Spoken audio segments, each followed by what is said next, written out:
Welcome, restless dreamer, to the shadows between sleep and waking, where childhood's innocence meets the darkness that lurks beneath familiar places. Tonight, we venture into the deepest corners of Freddy Fazbear's world, not the sanitized versions told in whispered rumors, but the raw, unfiltered truth found within the pages of forbidden chronicles. These are the stories too dark for arcade lights, too real for animatronic smiles. So dim your lights, close your eyes, and let us walk together through the authentic horrors that shaped a legacy of fear. There's no judgment here, only truth waiting in the darkness. In the beginning, there were two men whose friendship would birth both wonder and nightmare in equal measure. Their names were Henry, Emily, and William Afton, and together they dreamed of creating something beautiful for children, a place where mechanical marvels would dance and sing, where pizza tasted like happiness, and where families could gather in joy beneath the warm glow of arcade lights. Yet from the very foundation of their partnership, shadows gathered like storm clouds on a clear horizon. For one man's vision was pure, while the other's heart harbored appetites that no decent soul should ever entertain. Henry Emily was a creator in the truest sense, a man whose hands could breathe life into metal and circuitry through sheer force of imagination and love. When he looked at children, he saw wonder incarnate beings of pure possibility whose laughter could light up the darkest corners of the world. His vision for Freddy Fazbear's Pizza was born from this fundamental understanding of childhood's sacred nature. He wanted to build something that would preserve that innocence, protect it, nurture it like a gardener tending the most precious of flowers. The animatronics that emerged from Henry's workshop were more than mere machines. They were vessels for joy, crafted with such meticulous attention to detail that they seemed to possess souls of their own. Every servo, every circuit, every carefully programmed gesture was designed to delight and comfort. When Henry watched children interact with his creations, when he saw their faces light up with wonder and their small hands clap with delight, he knew that he had found his life's true purpose. But William Afton, though he shared Henry's technical brilliance, possessed a fundamentally different nature that would prove to be the poison in their paradise. Where Henry saw children as beings to be cherished and protected, William began to see them as subjects for study, as repositories of something far more valuable than mere happiness. His fascination with life and death, which had perhaps begun as innocent scientific curiosity, gradually transformed into something darker and more consuming. William's mind worked differently than Henry's, operating on frequencies that normal human consciousness was never meant to explore. He became obsessed with the moment of transition between life and death, with the precise instant when a soul departed the flesh and what, if anything, might be done to capture or redirect that departing essence. These thoughts consumed his waking hours and haunted his dreams, growing stronger with each passing day like a cancer of the spirit. The partnership between the two men produced marvels that neither could have achieved alone. Henry's creative vision, combined with William's technical innovation, resulted in animatronics of unprecedented sophistication, machines that could interact with children in ways that seemed almost magical. Yet beneath the surface of their professional success, the fundamental difference in their natures created a tension that grew more pronounced with each passing month. Henry noticed the changes in his partner gradually, the way William's eyes would linger on the children who visited their restaurant, the strange questions he would ask about the animatronics' internal mechanisms, the late nights he would spend alone in the workshop pursuing projects he refused to discuss. There were moments when Henry glimpsed something in William's expression that made his blood run cold, a hunger that had nothing to do with food or success or any normal human desire. The first true crack in their partnership came when Henry's daughter Charlotte, whom everyone called Charlie, became the victim of William's deepest, darkest impulse. The little girl who had been the inspiration for so much of Henry's work, whose laughter had echoed through the early days of Freddy Fazbear's Pizza like a promise of all the good they were bringing into the world,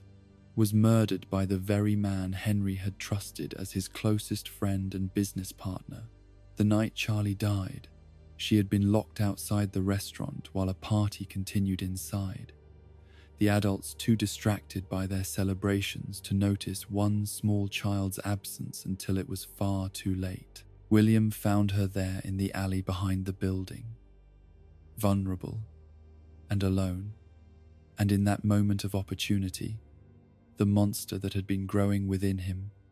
finally broke free of all restraints. What happened in those final minutes of Charlie's life was something that William would carry with him forever.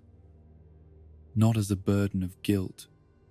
but as a treasured memory, the first taste of a hunger that would never again be satisfied. Henry's grief at the loss of his daughter was a thing beyond description, a wound that cut through the very core of his being and left him fundamentally changed. The man who had once seen only possibility in the world now understood that there were forms of evil so profound that they could snuff out innocence as easily as blowing out a candle. Yet even in the depths of his anguish, Henry could never have imagined that his own partner, the man he had worked beside for years, was the one responsible for transforming his life from joy into nightmare. William's behavior in the aftermath of Charlie's murder revealed the true depth of his transformation from man to monster.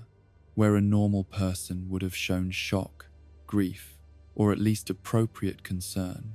William displayed a barely contained excitement that he disguised as professional worry about the impact on their business. He spoke of security measures and publicity concerns with an enthusiasm that struck Henry as grotesquely inappropriate, though at the time he attributed it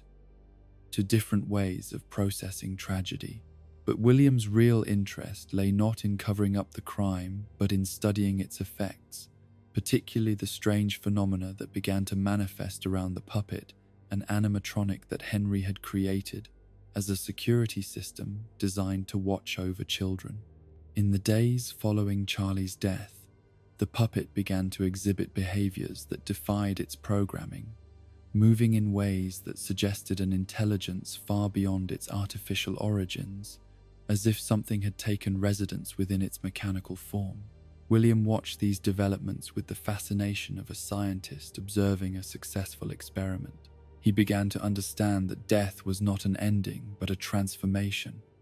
that the human soul was not some ethereal concept, but a form of energy that could be captured, contained, and potentially manipulated. Charlie's spirit, trapped within the puppet by the trauma of her violent death and her desperate need to protect other children, became William's first proof that consciousness could survive bodily death under the right circumstances. This revelation changed everything for William Afton, transforming his already unhealthy obsessions into something approaching religious fervor. He began to see himself not as a murderer, but as a pioneer, someone brave enough to explore the ultimate frontier between life and death. The grief and horror that Charlie's death had brought to Henry and the other families connected to Freddy Fazbear's Pizza meant nothing to William compared to the scientific breakthrough he believed he had achieved. Henry, lost in his own anguish and struggling to hold their business together in the wake of the tragedy, remained unaware of his partner's true nature and growing obsessions. He threw himself into his work with desperate intensity, creating new animatronics and safety systems, as if he could somehow build a barrier between the children he served and the darkness that had claimed his daughter. Each new creation was both a memorial to Charlie and an attempt to ensure that no other child would suffer as she had suffered. But William had already begun planning his next experiment, his appetite whetted by the success of his first murder and the fascinating results it had produced. He studied the children who visited their restaurants with the cold calculation of a predator selecting prey, noting their habits, their fears, their moments of vulnerability. The very qualities that made them perfect customers, their trust, their innocence, their eagerness to believe that the adult world meant them no harm, also made them ideal victims for the horrors he was planning. The friendship that had begun with shared dreams of bringing joy to children was now irreversibly poisoned, though only one of the partners understood the true nature of the corruption that had taken root. Henry continued to work alongside William, unaware that he was nurturing the very evil that would eventually destroy everything they had built together. The foundation of their partnership had become a lie so profound that it would cast shadows across decades, claiming victim after victim in an ever-widening circle of tragedy. As William's plans took shape and his hunger for experimentation grew stronger, the stage was being set for horrors that would make Charlie's murder seem like merely the first movement in a symphony of suffering. The man who had once been Henry's closest friend was evolving into something that barely qualified as human, a creature driven by appetites that normal morality could neither understand nor contain. The seeds of nightmare had been planted in soil that should have nourished only dreams, and now they were beginning to sprout, reaching toward a light they would eventually extinguish forever. William Afton's hunger had been awakened by Charlie Emily's death, but it was far from satisfied. Like a predator that has tasted blood for the first time, he found himself consumed by an appetite that grew stronger with each passing day, demanding not just one victim but many. The scientific curiosity that had initially driven him to murder had evolved into something far more sinister, a systematic approach to harvesting what he had come to understand as the most precious resource in existence. The souls of innocent children, the missing children incident, as it would later be known in police reports and newspaper headlines, did not happen in a single night of madness, but unfolded over weeks of careful planning and methodical execution. William had learned much from Charlie's death, not just about the process of murder itself, but about the circumstances that made such acts possible. He understood now that opportunity was not something to wait for, but something to create, and he set about engineering the perfect conditions for his expanded experiments. Freddy Fazbear's Pizza provided the ideal hunting ground for a predator of William's particular appetites. The restaurant was designed to be a place where children felt safe and happy, where parents could relax their vigilance while their sons and daughters played among the colorful lights and cheerful music. The very qualities that made it a paradise for families also made it a perfect trap for the unwary, and William had learned to exploit every aspect of the environment he had helped create. The first of the 5 children to fall victim to William's expanded appetite was Gabriel, a boy of perhaps 8 years old whose fascination with the animatronics had made him a regular visitor to the restaurant. Gabriel was the kind of child who saw magic in mechanical movement, who would stand transfixed before Freddy Fazbear's stage and watch the bear's every gesture with the wondering eyes of someone witnessing miracles. His parents often joked that they had to drag him away from the animatronics at closing time, never imagining that this innocent obsession would make their son a target. William had been watching Gabriel for weeks, studying his patterns and preferences with the patience of a scientist observing a laboratory specimen. He noted which animatronics drew the boy's attention most strongly, which areas of the restaurant he favored, and most importantly, the moments when his parents' attention was elsewhere. Children like Gabriel, so completely absorbed in their wonder, often became temporarily invisible to the adults responsible for their safety, lost in crowds of birthday celebrants and arcade enthusiasts. The day William chose to act, Gabriel had come to the restaurant for a friend's birthday party, his small frame nearly vibrating with excitement as he darted between the games and entertainment areas. William, dressed in his golden Bonnie suit, a creation that blurred the line between costume and animatronic, appeared to the boy as a delightful surprise, an unexpected character interaction. that made an already magical day even more special. William's approach was masterful in its manipulation of childhood psychology. He spoke to Gabriel in the voice of Bonnie, praising the boy's knowledge of the animatronics and suggesting that there were even more wonderful creatures hidden in the back areas of the restaurant, special friends that only the most devoted fans were allowed to meet. Gabriel's eyes lit up with the kind of pure joy that William had learned to recognize as the perfect moment to strike. The journey from the main dining area to the back rooms was accomplished with careful stages, William leading Gabriel deeper into the restaurant's interior while maintaining the pretense of a special tour. Other children and adults saw them pass, but thought nothing of it after all. Character interactions were part of the Freddy Fazbear experience, and the sight of a child being led away by one of the mascots seemed perfectly normal in that environment of controlled chaos and manufactured joy. In the safe room,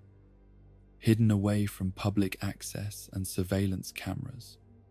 William's true nature finally revealed itself to Gabriel. The boy's wonder turned to confusion, then to terror, as he realized that the friendly character who had promised him special privileges was something else entirely. William savored these moments of transition, the precise instant when innocence shattered and understanding dawned. But Gabriel's terror was brief, ended by violence so swift and efficient that the child barely had time to scream. Gabriel's disappearance was noticed within hours, his frantic parents searching every corner of the restaurant while William maintained his helpful facade, even joining the search efforts with apparent concern. The boy's body was hidden within Freddy Fazbear himself, stuffed into the suit's torso cavity, where decomposition would be masked by the restaurant's various odors and the animatronic's internal mechanisms. Gabriel's soul, trapped by the trauma of his violent death and the metal prison of his corpse, began to merge with the very machine that concealed his remains. The second victim was Jeremy Fitzgerald, not the security guard who would later share that name, but a young boy whose gentle nature had made him particularly vulnerable to William's predatory instincts. Jeremy was the kind of child who worried about others before himself, who would comfort crying playmates and help younger children reach the arcade games. His compassionate nature, which should have been protected and nurtured, instead made him an ideal target for someone who understood how to exploit kindness as a weakness. William's approach to Jeremy required different tactics than those used on Gabriel. Where Gabriel had been lured by excitement and the promise of exclusive experiences, Jeremy was drawn in by appeals to his helpful nature. William, again wearing his golden Bonnie costume, approached the boy during a busy afternoon and explained that one of the other children had gotten lost in the back areas of the restaurant. Jeremy's immediate concern for this fictional lost child overrode any caution he might have felt about following a stranger into unfamiliar areas. The walk to the safe room was torture for Jeremy once he began to realize that something was wrong, that the story about the lost child might not be true, that the friendly Bonnie character was leading him away from safety rather than toward it. His growing fear was visible to William, who drew sustenance from the boy's dawning terror even as he maintained the pretense of helpful concern. Jeremy's attempts to turn back, to return to the safety of the main restaurant, were gently but firmly redirected by William's strong hands. In the privacy of the safe room, Jeremy's death was accomplished with the same brutal efficiency that had claimed Gabriel, though William took more time to study the boy's final moments, noting the precise stages of fear and pain that preceded the ultimate transition. Jeremy's body was concealed within Bonnie, the blue rabbit that would forever after be tainted by the innocent soul trapped within its mechanical confines. Susie was the third child to fall victim to William's expanding reign of terror, a little girl whose love for animals had made her a frequent visitor to Pirates Cove, where Foxy the Fox performed his theatrical shows. Susie's tender heart extended to all creatures, both real and mechanical, and she often spoke to the animatronics as if they were living friends who could understand her childish confidences and innocent observations about the world around her. William's manipulation of Susie was perhaps the cruelest of all his deceptions, for he used her own beloved pet as the instrument of her doom. He appeared to the girl in his golden Bonnie suit during a particularly crowded day, when the noise and chaos made private conversation possible even in public spaces. Speaking in Bonnie's cheerful voice, he told Susie that he had seen her dog in the back rooms of the restaurant, apparently having wandered in from the street and gotten lost in the maze of corridors and storage areas. Susie's concern for her pet overrode every instinct of caution her parents had tried to instill in her. The possibility that her beloved companion was lost and frightened somewhere in the dark back areas of the restaurant was more than her tender heart could bear. She followed William eagerly, chattering about her dog's habits and preferences while William nodded along with false sympathy, leading her deeper into the restaurant's interior with each step. The revelation that there was no lost dog, that William's story had been nothing more than a cruel lie, designed to exploit her compassionate nature, came too late for Susie to save herself. Her final moments were filled not just with terror but with heartbreak, the devastating understanding that her love for an innocent creature had been twisted into the instrument of her own destruction. William found particular satisfaction in this psychological torment, savoring the complex mixture of fear and betrayal that flavored the girl's final breaths. Susie's remains were hidden within Chica,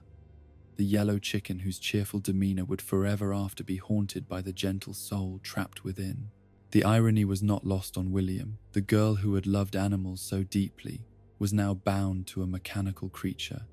her spirit giving life to metal and circuits in ways that no engineer had ever intended. Fritz was the fourth victim, a boy whose boundless energy and adventurous spirit had made him a favorite among the restaurant staff and a leader among the other children who frequented Freddy Fazbear's Pizza. Fritz possessed the kind of natural charisma that drew other children to him, organizing impromptu games and expeditions throughout the restaurant's various entertainment areas.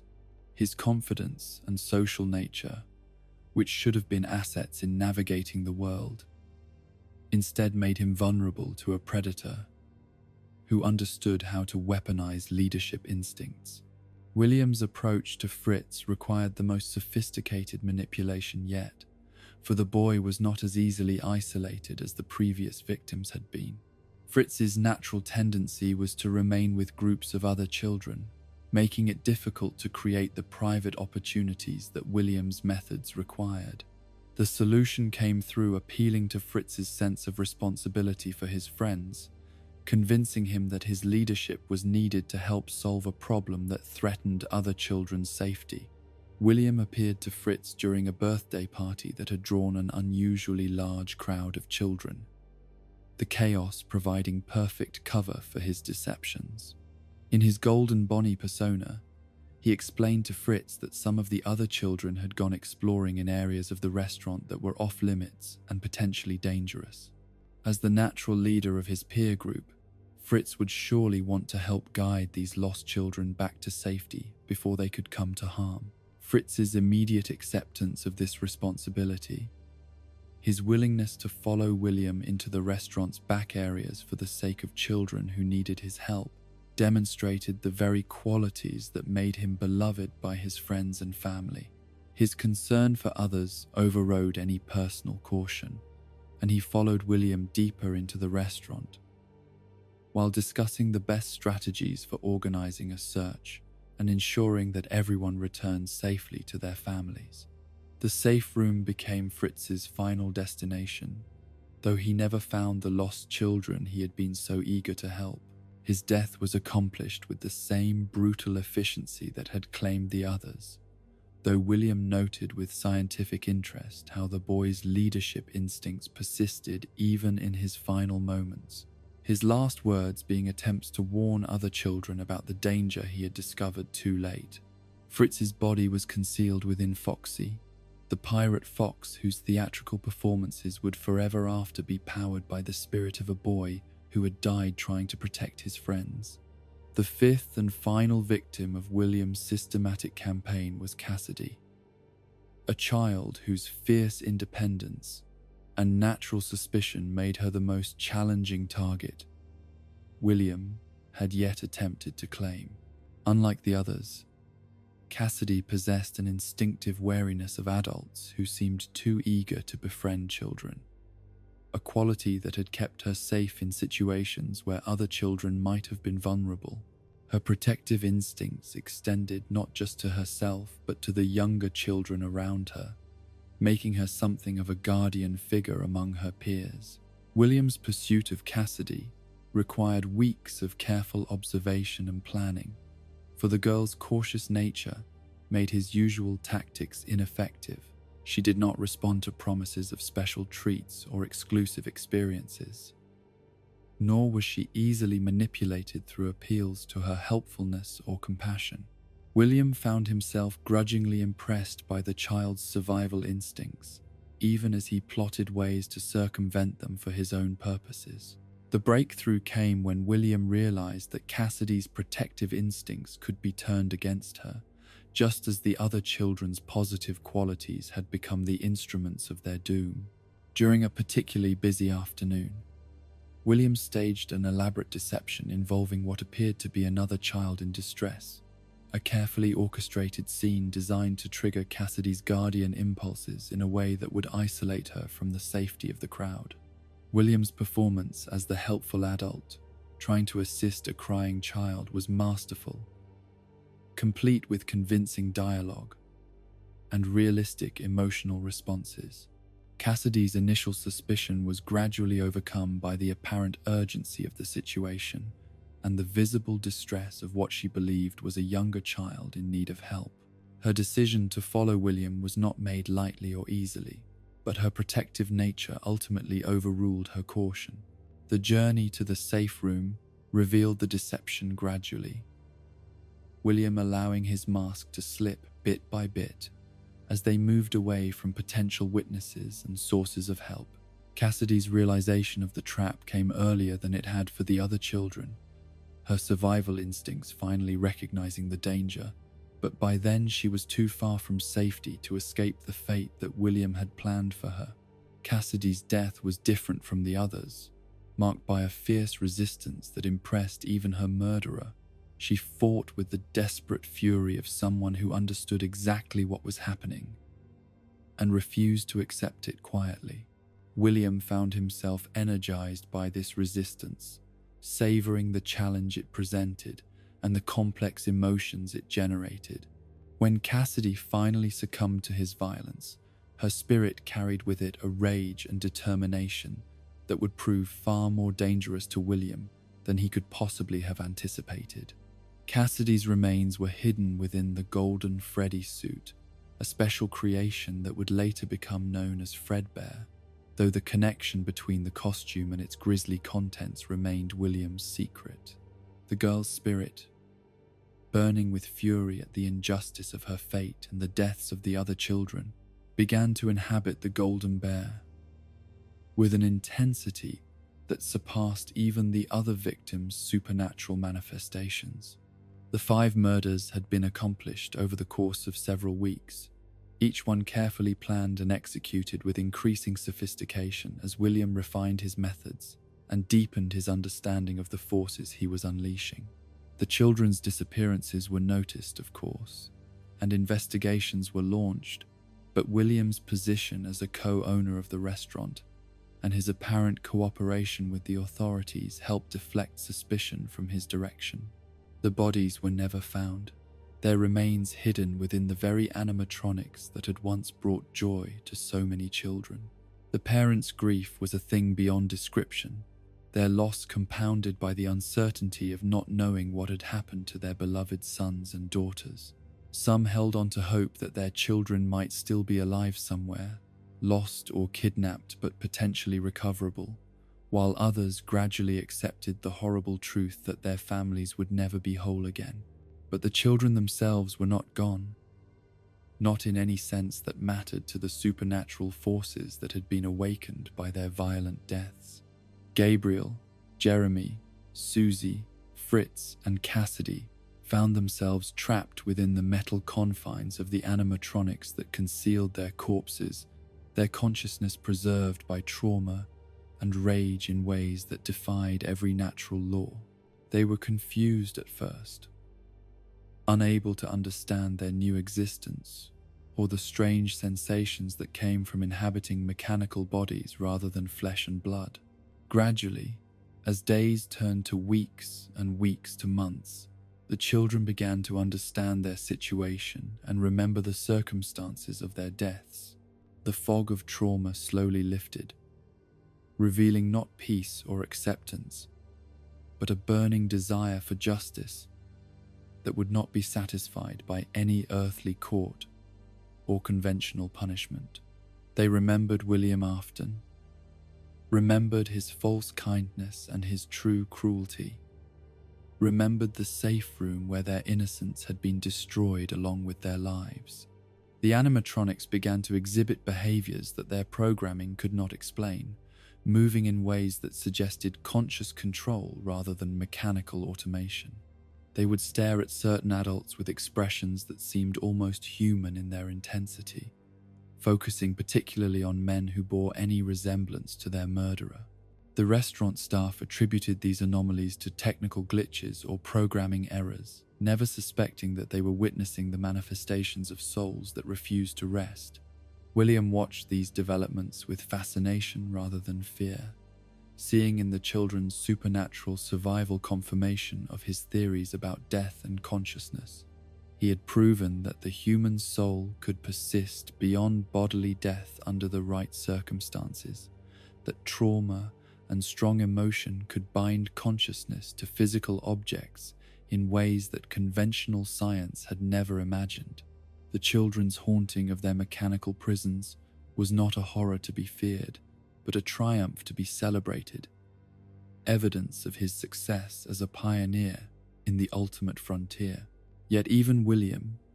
for all his scientific detachment and emotional emptiness, began to sense that his victims were developing capabilities beyond mere haunting. The children were learning to control their new bodies, to coordinate their actions, and most disturbingly, to remember not just their deaths but their killer. The rage that burned within their trapped souls was not diminishing with time but growing stronger, focused with laser intensity on the man who had stolen their lives and destroyed their families. The stage was being set for a confrontation that would span decades, a war between the dead and their murderer that would claim many more victims before it reached any kind of resolution. William had succeeded in proving that death was not an ending but a transformation, though the nature of that transformation was proving to be far more complex and dangerous than he had anticipated. The children he had killed to satisfy his curiosity and feed his appetite for power were becoming something else entirely, something that would haunt not just the restaurant where they had died, but every place where William's influence might reach. In the darkness of night, when the restaurant was closed and the lights were dimmed, 5 small voices could sometimes be heard, singing the songs they had once loved in life, their innocent melodies now carrying undertones of loss and rage that chilled the blood of anyone unlucky enough to overhear them. They were learning to work together, these murdered children, their individual spirits beginning to merge into something greater and more terrible than the sum of their parts. The missing children incident was over, but its consequences were just beginning to unfold, rippling outward through time like waves from a stone thrown into still water, touching lives and destroying futures in ways that no one could have predicted or prevented. William Afton had proven through the murders of 5 innocent children that death was not an ending but a doorway, that consciousness could survive the destruction of flesh through trauma and rage and binding itself to metal and circuitry. Yet even as he celebrated this scientific triumph and planned further experiments to expand his understanding of these supernatural phenomena. The very success of his work was beginning to turn against him in ways that his brilliant but fundamentally broken mind could never have anticipated. The curse he had unleashed through his cruelty would not be satisfied with claiming only strangers and random victims. It demanded payment from his own bloodline, exacting a price that would transform his family from accomplices in his work into casualties of his ambition. The Afton household had always been a place where normalcy struggled to take root, where the darkness of William's true nature seeped through the walls like poison gas, contaminating everything it touched. His wife, whose name has been lost to time and deliberate obscurity, lived in a state of perpetual unease that she could never quite articulate or understand. She sensed something fundamentally wrong with the man she had married, something that went deeper than mere selfishness or cruelty, and touched upon aspects of human nature that decent people were not meant to explore. The children born into this twisted household carried the weight of their father's sins from their very first breath, though they would not understand the true nature of their inheritance until tragedy had already claimed them. Elizabeth Afton, Michael Afton, and the youngest boy, who would come to be known as the crying child, were innocent souls born into a web of corruption that had been spinning long before their birth, their fates sealed by choices they had no part in making, and evil they could never have comprehended. Elizabeth Afton was perhaps the most tragic of William's children, for she possessed the very qualities that should have made her the light of any father's life: curiosity, intelligence, and a fearless spirit that approached the world with wonder rather than caution. She was fascinated by her father's work, drawn to the animatronics he created with the same magnetic pull that had once attracted the children he murdered. In Elizabeth's eyes, the mechanical creatures were not just impressive engineering achievements, but magical beings capable of bringing joy and wonder to everyone they encountered. William watched his daughter's fascination with his creations, with complex emotions that he struggled to understand or control. Part of him took genuine pride in her appreciation for his technical skills, her ability to see the artistry and craftsmanship that went into each animatronic's design and construction. Yet another part of him, the part that had been awakened by murder and fed by the supernatural consequences of his crimes, began to see Elizabeth not as a child to be protected, but as a subject for observation and potential experimentation. The creation of Circus Baby represented the convergence of William's paternal pride and his scientific curiosity, a project that blurred the line between gift and trap in ways that revealed the fundamental corruption of his character. On the surface, Baby was everything Elizabeth could have wanted in an animatronic companion: beautiful, sophisticated, and designed with features that seemed tailored specifically to appeal to a young girl's imagination. The white and red color scheme, the elegant dress, the carefully crafted facial features that suggested both innocence and wisdom, all of these elements combined to create something that Elizabeth found utterly enchanting. But beneath Baby's beautiful exterior lay mechanisms of a far darker purpose, hidden systems that William had designed not for entertainment or education, but for capturing and containing the children who would be drawn to the animatronic's charms. Baby possessed a storage tank within her chest cavity, accessible through a mechanical claw system that could extend and retract with lightning speed and devastating efficiency. The ice cream dispenser that formed part of Baby's appeal was connected to this sinister mechanism, ensuring that any child who approached closely enough to receive a treat would be within range of the hidden weapon. William's warnings to Elizabeth about staying away from Baby were delivered with an intensity that should have alarmed anyone who truly understood their implications. These were not the gentle cautions of a protective father concerned about his daughter's safety around complex machinery, but the urgent commands of someone who knew exactly what horrors his creation was capable of unleashing. Yet William's warnings were deliberately incomplete, never explaining the true nature of the dangers Baby represented. never revealing why his own daughter needed to fear a machine that had been designed in her honor. Elizabeth's fascination with Baby only grew stronger as her father's restrictions became more pronounced. The natural rebelliousness of childhood, combining with genuine curiosity, to create an irresistible compulsion to discover what secrets were being kept from her. She would sneak away from supervised areas during visits to her father's workshop, drawn by Baby's song and the promise of ice cream, her young mind unable to comprehend that love and danger could be combined in such a perfect and deadly package. The day Elizabeth died was a day that should have been filled with celebration, a birthday party that had been planned for weeks and anticipated with the eager excitement that only children can truly experience. The other children had been carefully managed and supervised, their interactions with the animatronics monitored to ensure their safety, while still allowing them to enjoy the magical experience that Williams' creations could provide. But Elizabeth, emboldened by familiarity and driven by curiosity that had been building for months, saw an opportunity to finally approach Baby without adult interference. The moment when Baby's claw extended and seized Elizabeth was over in seconds, so fast that the other children barely had time to register what was happening before the mechanical horror was complete. Elizabeth's scream was cut short by the efficiency of the mechanism that dragged her into Baby's storage compartment, her small body disappearing into the animatronic's interior, while her friends watched in shock and terror. The ice cream that had served as bait scattered across the floor, its innocent sweetness now forever associated with unspeakable tragedy.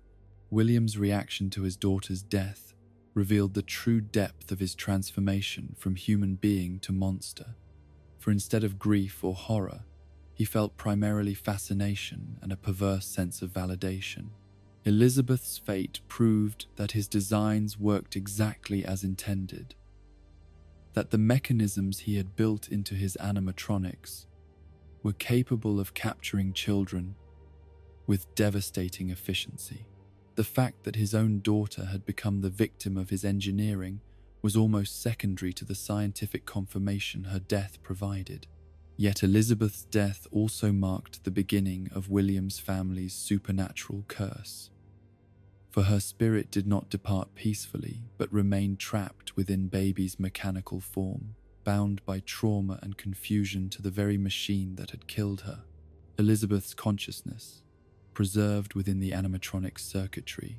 began to merge with Baby's artificial intelligence in ways that created something entirely new and terrifying. A hybrid entity that possessed both the innocent wonder of a child and the deadly capabilities of a machine designed for murder.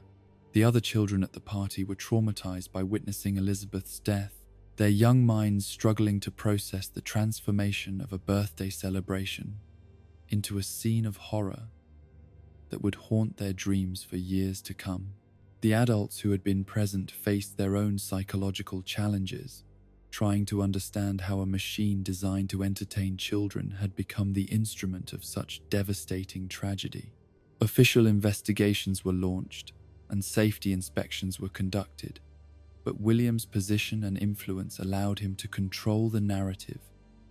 and minimize the consequences of his daughter's death. Michael Afton, Elizabeth's older brother, carried guilt and confusion that he was far too young to properly understand or process. He had been present at the party, but had been unable to prevent his sister's death, a failure that would shape his relationship with his father and his understanding of his own responsibilities for the rest of his life. The boy who should have been entering the carefree years of adolescence instead found himself burdened with questions about mortality and family that no child should ever have to confront.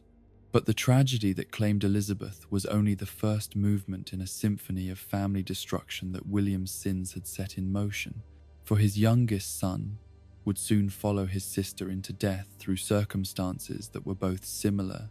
and uniquely horrifying. The boy who would become known as the crying child was perhaps the most sensitive of William's children, blessed with an empathy and emotional intelligence that made him acutely aware of the darkness that surrounded his family, even when he could not articulate or understand its source. The crying child's fear of the animatronics was not the simple phobia of a timid child, but an intuitive recognition of the evil that his father had built into these mechanical creatures,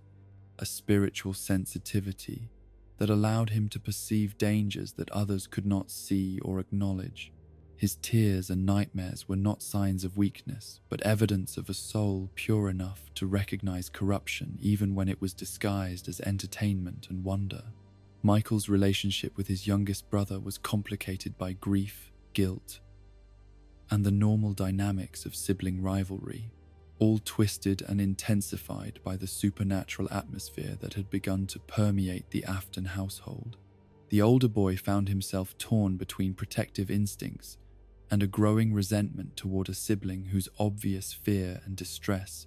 served as constant reminders of the horror that had claimed Elizabeth. Michael's attempts to toughen up his younger brother were motivated by a confused mixture of love and frustration, a desire to help him overcome his fears, combined with irritation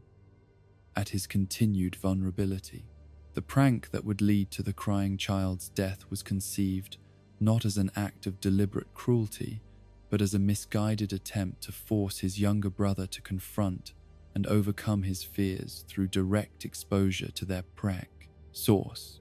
Michael and his friends, teenagers struggling with their own understanding of trauma and loss, believed that shocking the crying child out of his phobias would ultimately help him become stronger and more resilient. They could not have understood that his fears were based on genuine supernatural intuition rather than childish imagination. The day of the bite of 83 was the crying child's birthday, a celebration that should have marked his growth and development, but instead became the anniversary of his destruction. The family's attempt to create normal birthday joy in the aftermath of Elizabeth's death was doomed from the start. The very location, Fredbear's family diner, serving as a reminder of all the tragedy and horror that had become associated with William's animatronic creations. The crying child's reluctance to attend his own birthday party was not mere stubbornness, but a desperate attempt at self-preservation, his young spirit recognizing that the planned celebration would bring him into contact with forces that meant him harm. His tears and protests were dismissed by adults who saw only a traumatized child's irrational fears, never understanding that those fears were actually evidence of a perception more accurate than their own. Michael's decision to carry his brother toward Fredbear was made with the confidence of someone who believed he was helping rather than harming. His teenage understanding of psychology and human nature, completely inadequate for dealing with the supernatural forces that had been awakened by his father's crimes. The other children who participated in the prank were similarly motivated by misguided helpfulness, their young minds unable to grasp the true nature of the dangers they were courting. The moment when the crying child's head was placed into Fredbear's mouth was intended as a brief shock, a sudden confrontation with his fears that would supposedly prove they were groundless and help him overcome his phobias. But Fredbear was not merely a mechanical entertainer. The suit contained the tormented spirit of Cassidy, one of William's murder victims, whose rage and supernatural power had transformed the animatronic into something far more dangerous than its original programming had ever intended. The bite that crushed the crying child's skull was not an accident or malfunction, but a deliberate act of supernatural vengeance, Cassidy's rage expressing itself through the mechanical jaws that had become her prison and weapon.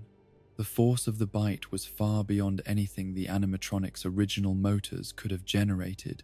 powered by supernatural fury that had been building for months and finally found an outlet through the innocent victim who had been placed within its reach. The crying child's survival for several days after the bite allowed him to experience the full horror of his situation, his consciousness trapped within a body that was dying by degrees, while his spirit began to separate from his physical form, in ways that mirrored the supernatural transformations his father had studied and exploited. The child's final words, spoken in delirium and pain, revealed his understanding that death was not an ending but a transformation, that he would continue to exist in some form even after his body failed. The death of the crying child completed the destruction of William's family as a normal unit, though the supernatural consequences of these tragedies were only beginning to manifest in their full horror. Mrs. Afton, already strained to her breaking point by Elizabeth's death and her husband's increasingly erratic behavior, could not survive the additional trauma of losing her youngest child. Her death, whether through suicide, accident, or simple despair, removed the last vestige of normalcy from the Afton household and left William alone with Michael and the spirits of his dead children. Michael, now the sole surviving member of his family, carried guilt and responsibility that no teenager should ever have to bear, his role in his brother's death weighing upon him like a physical burden that grew heavier with each passing day. The boy who had once enjoyed the normal pleasures of adolescence now found himself heir to a legacy of horror that he could neither understand nor escape, bound to his father by blood and to his dead siblings by guilt and love,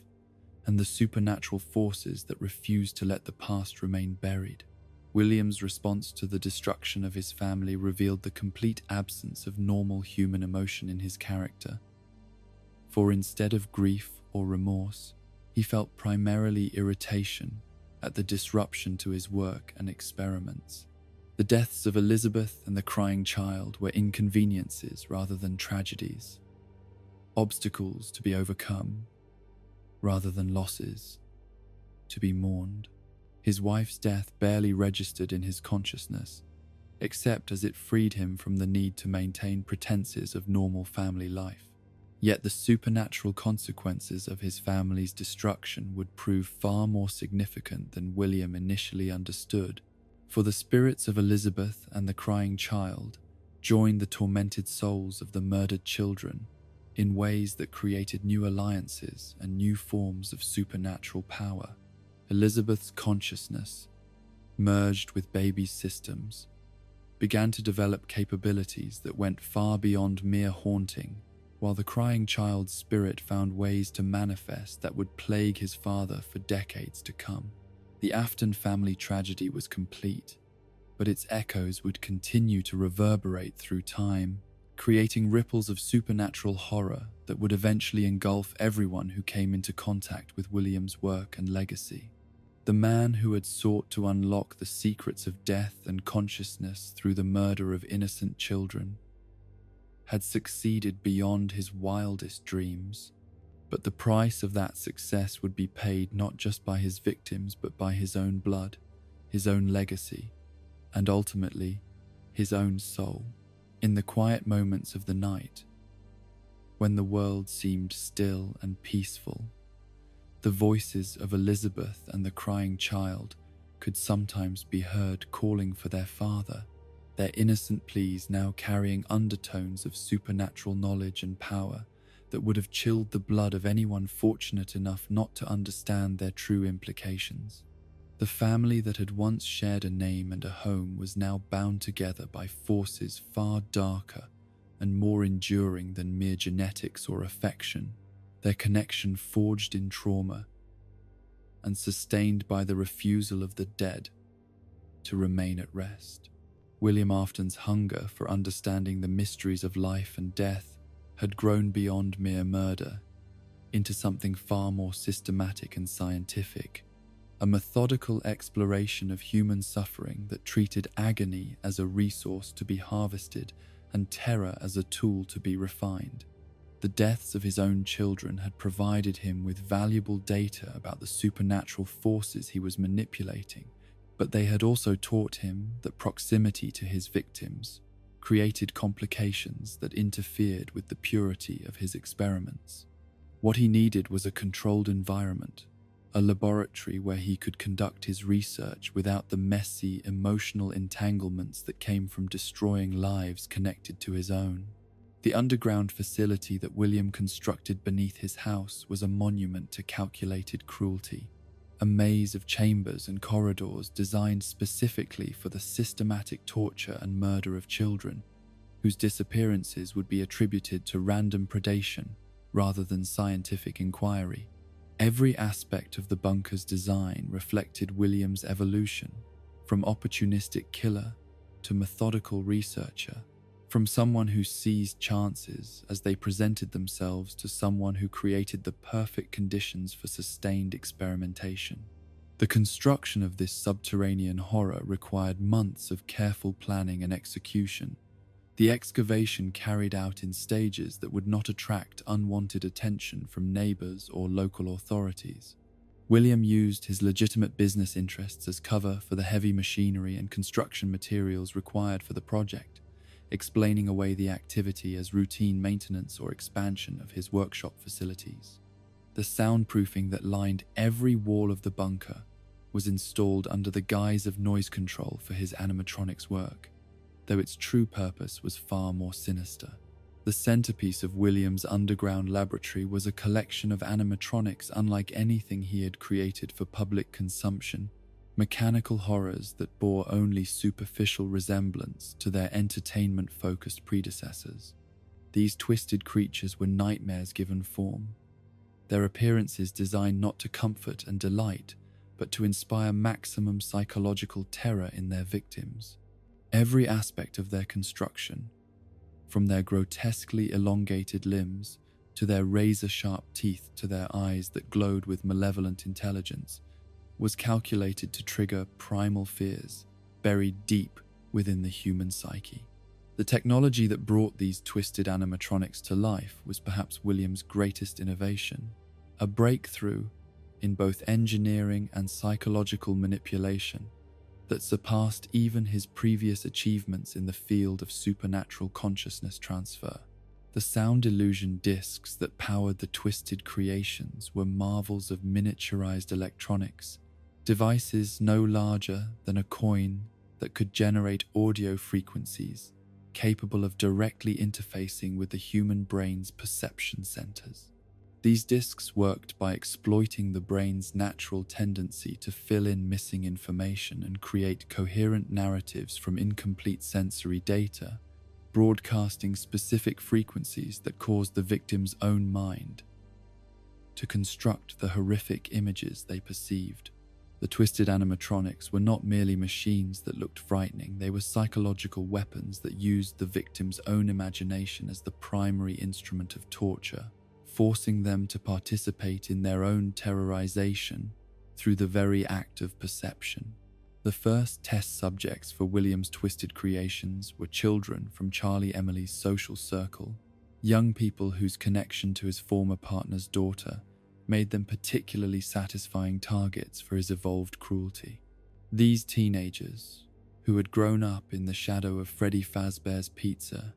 and carried their own childhood memories of wonder and joy associated with animatronic entertainment, represented perfect subjects for experiments designed to corrupt and destroy innocence through technological means. John, one of Charlie's closest friends, was among the first to encounter the twisted creations in their full horror,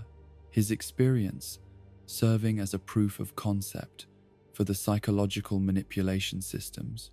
William had spent years developing and refining. The young man's descent into terror began gradually, with subtle distortions in his perception that he initially dismissed as stress or fatigue, products of the normal anxieties associated with adolescence and approaching adulthood. The sound illusion discs affected John's perception in waves, beginning with peripheral distortions that made familiar objects appear subtly wrong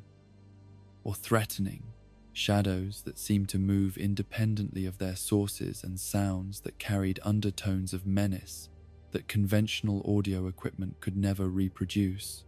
As the exposure continued, the distortions grew more pronounced and centralized, focusing on specific animatronic shapes that appeared in his environment with increasing frequency and malevolence. The psychological torture inflicted upon John was exquisite in its precision, calibrated to exploit his specific fears and insecurities, while gradually eroding his ability to distinguish between reality and hallucination. The twisted Freddy that stalked him through his nightmares was a perversion of every positive association he had ever formed with the Freddy Fazbear character, transforming beloved childhood memories into sources of terror that followed him even into his waking hours. William observed John's deterioration with the clinical detachment of a researcher studying laboratory specimens, noting the precise stages of psychological breakdown and the specific triggers that produced the most dramatic fear responses. The boy's growing inability to sleep, his deteriorating relationships with friends and family, his increasing isolation and paranoia. All of these were data points in William's expanding understanding of how technology could be used to weaponize human perception itself. Jessica, another member of Charlie's friend group, experienced a different variant of William's twisted experimentation. Her encounters with the sound illusion discs, calibrated to exploit the specific psychological vulnerabilities that William had identified through careful observation of her behavior and personality. Where John's torment focused on corrupting positive memories, Jessica's suffering was built around amplifying existing anxieties and insecurities until they became overwhelming sources of terror. The twisted Bonnie that appeared in Jessica's perception was designed to embody every fear she had ever harbored about being pursued or threatened, its elongated limbs and predatory movements calculated to trigger flight responses that left her physically and emotionally exhausted. The creature's appearances followed no predictable pattern, manifesting at moments when Jessica felt most secure or relaxed, ensuring that she could never truly rest or feel safe in any environment. William's methodology for studying Jessica's responses involved careful documentation of her physical and emotional reactions to each encounter with the twisted animatronics, noting changes in heart rate, stress hormone levels, and sleep patterns that provided quantitative measures of the terror his technology was producing. The girl's gradual transformation from a confident, outgoing teenager into a frightened, paranoid shadow of her former self represented a triumph of psychological engineering that exceeded even William's expectations. Carlton, the third member of the group to fall victim to William's experimentation, experienced what was perhaps the most sophisticated application of the sound illusion disc technology. His encounters with the twisted creatures, designed to test the limits of how completely reality could be overridden by technologically induced hallucination. William's interest in Carlton stemmed from the young man's naturally skeptical nature and strong analytical mind, qualities that made him an ideal subject for testing whether even the most rational individuals could be driven to madness through sustained exposure to carefully crafted sensory manipulation. The twisted foxy that haunted Carlton's perception was a masterpiece of psychological horror, combining the familiar pirate theme of the original character with elements designed to exploit deep-seated human fears of being hunted by intelligent predators. The creature's appearances were accompanied by audio cues that seemed to come from inside Carlton's own mind, whispered threats and taunts that made him question whether his thoughts were still his own or had been compromised by some external influence. William's documentation of Carlton's psychological deterioration included detailed analysis of the young man's attempts to rationalize and explain the phenomena he was experiencing, noting how even the most logical mind could be led to accept increasingly irrational explanations when subjected to consistent and sophisticated sensory manipulation. Carlton's growing conviction that he was being stalked by supernatural forces represented a complete victory for William's technological approach to psychological torture. The group's collective suffering provided William with invaluable data about how the sound illusion discs affected different personality types and psychological profiles, information that he used to refine and improve the technology for future applications.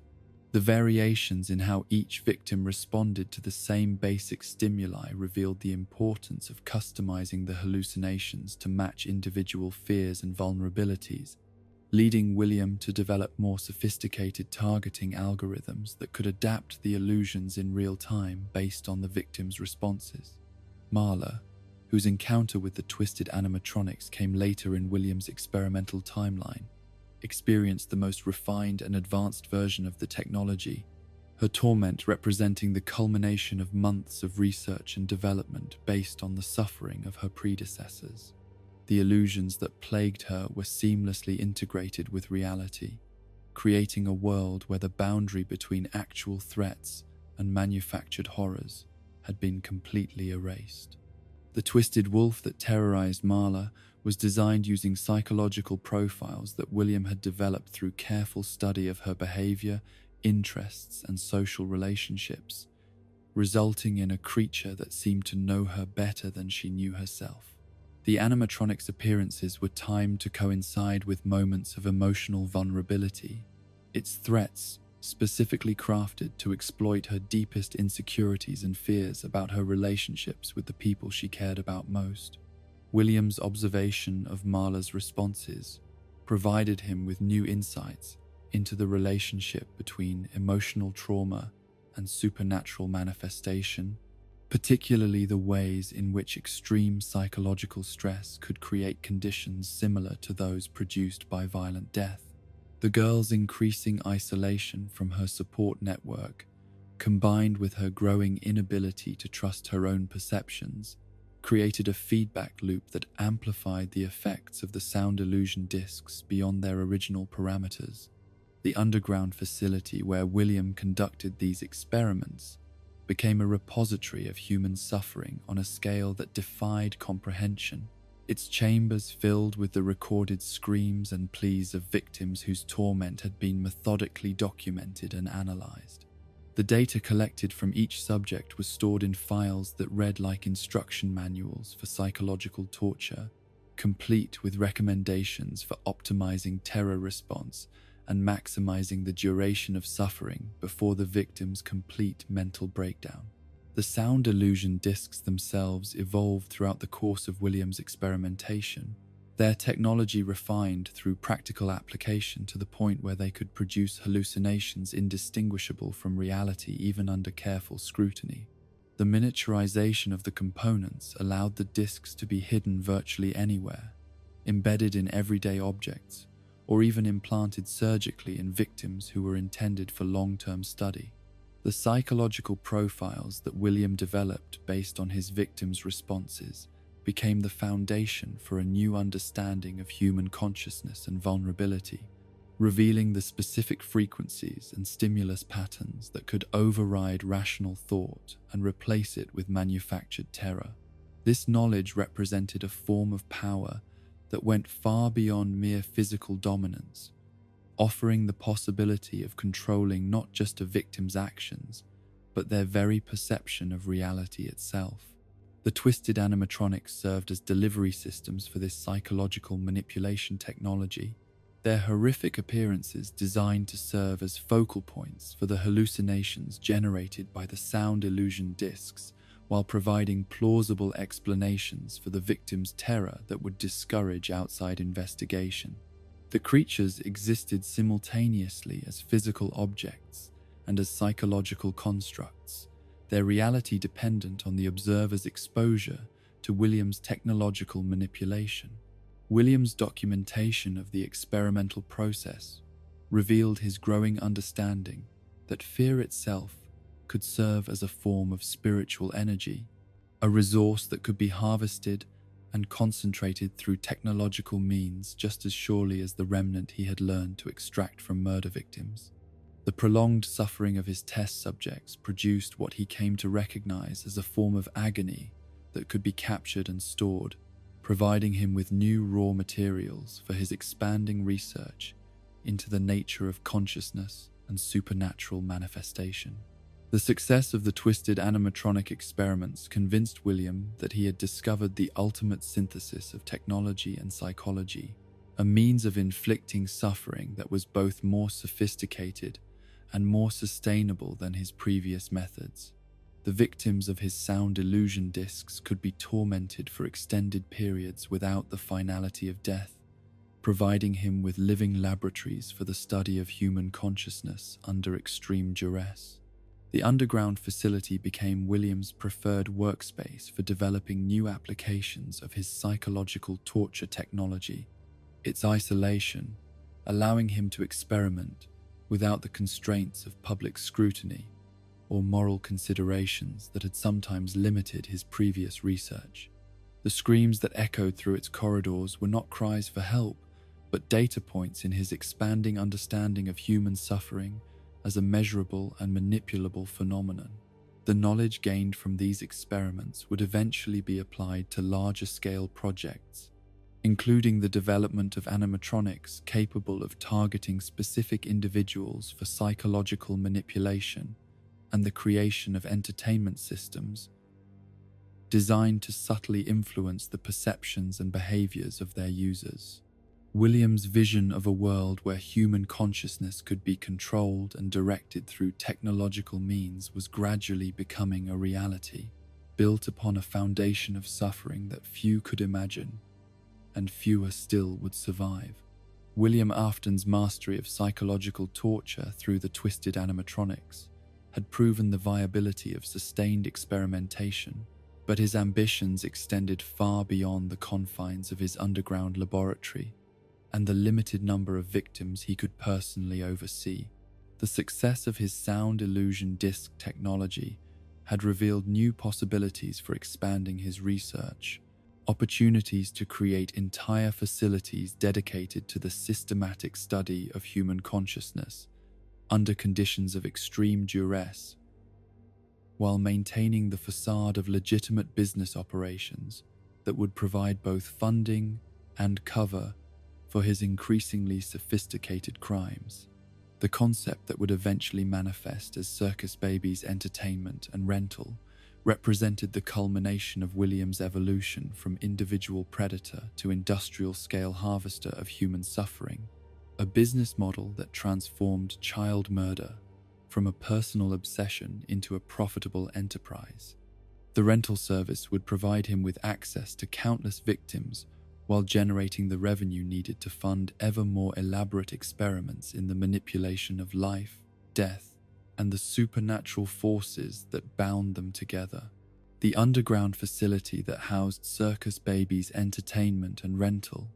was constructed with the same meticulous attention to detail that had characterized William's previous projects, but on a scale that dwarfed anything he had attempted before. The complex extended deep beneath the earth through multiple levels, each one designed for specific aspects of his expanded research program, while maintaining the illusion that the entire operation existed solely for the purpose of animatronic rental and entertainment services. The upper levels of the facility were designed to appear legitimate to any casual observer or potential investigator, featuring showrooms where clients could examine the available animatronics, office spaces where rental agreements could be negotiated and signed, and maintenance areas where the mechanical performers could be serviced and upgraded between assignments. These public-facing areas were staffed by employees who genuinely believed they were working for a conventional entertainment company, their ignorance of the facility's true purpose serving as both cover and protection for William's real activities. But beneath these legitimate operations lay chambers and laboratories that existed for purposes far removed from entertainment, spaces where William could pursue his research into consciousness transfer, supernatural manifestation, and the technological harvesting of human suffering without interference from employees or clients who might question his methods. The deeper levels of the facility were accessible only through concealed entrances and security systems that ensured William's privacy for even his most extreme experiments. The Funtime animatronics that formed the core of the rental service represented a new generation of Williams' technological achievements, machines that combined the entertainment value necessary for their commercial success with hidden capabilities that served his research objectives. These creatures were marvels of engineering, sophistication, their external appearances designed to appeal to children, while their internal systems housed mechanisms that William had developed specifically for the capture and containment of young victims. Circus Baby herself was the crown jewel of this collection, an animatronic whose design incorporated everything William had learned from his daughter, Elizabeth's death, and the subsequent haunting that had bound her spirit to the original baby's mechanical form. The new baby was larger and more sophisticated than her predecessor, her entertainment programming enhanced with interactive capabilities that made her irresistible to children, while her hidden systems had been refined to ensure more efficient and reliable victim capture. The ice cream dispensing system that had served as bait for Elizabeth had been redesigned with improvements based on William's analysis of that tragic success. The mechanical components upgraded for greater speed and precision,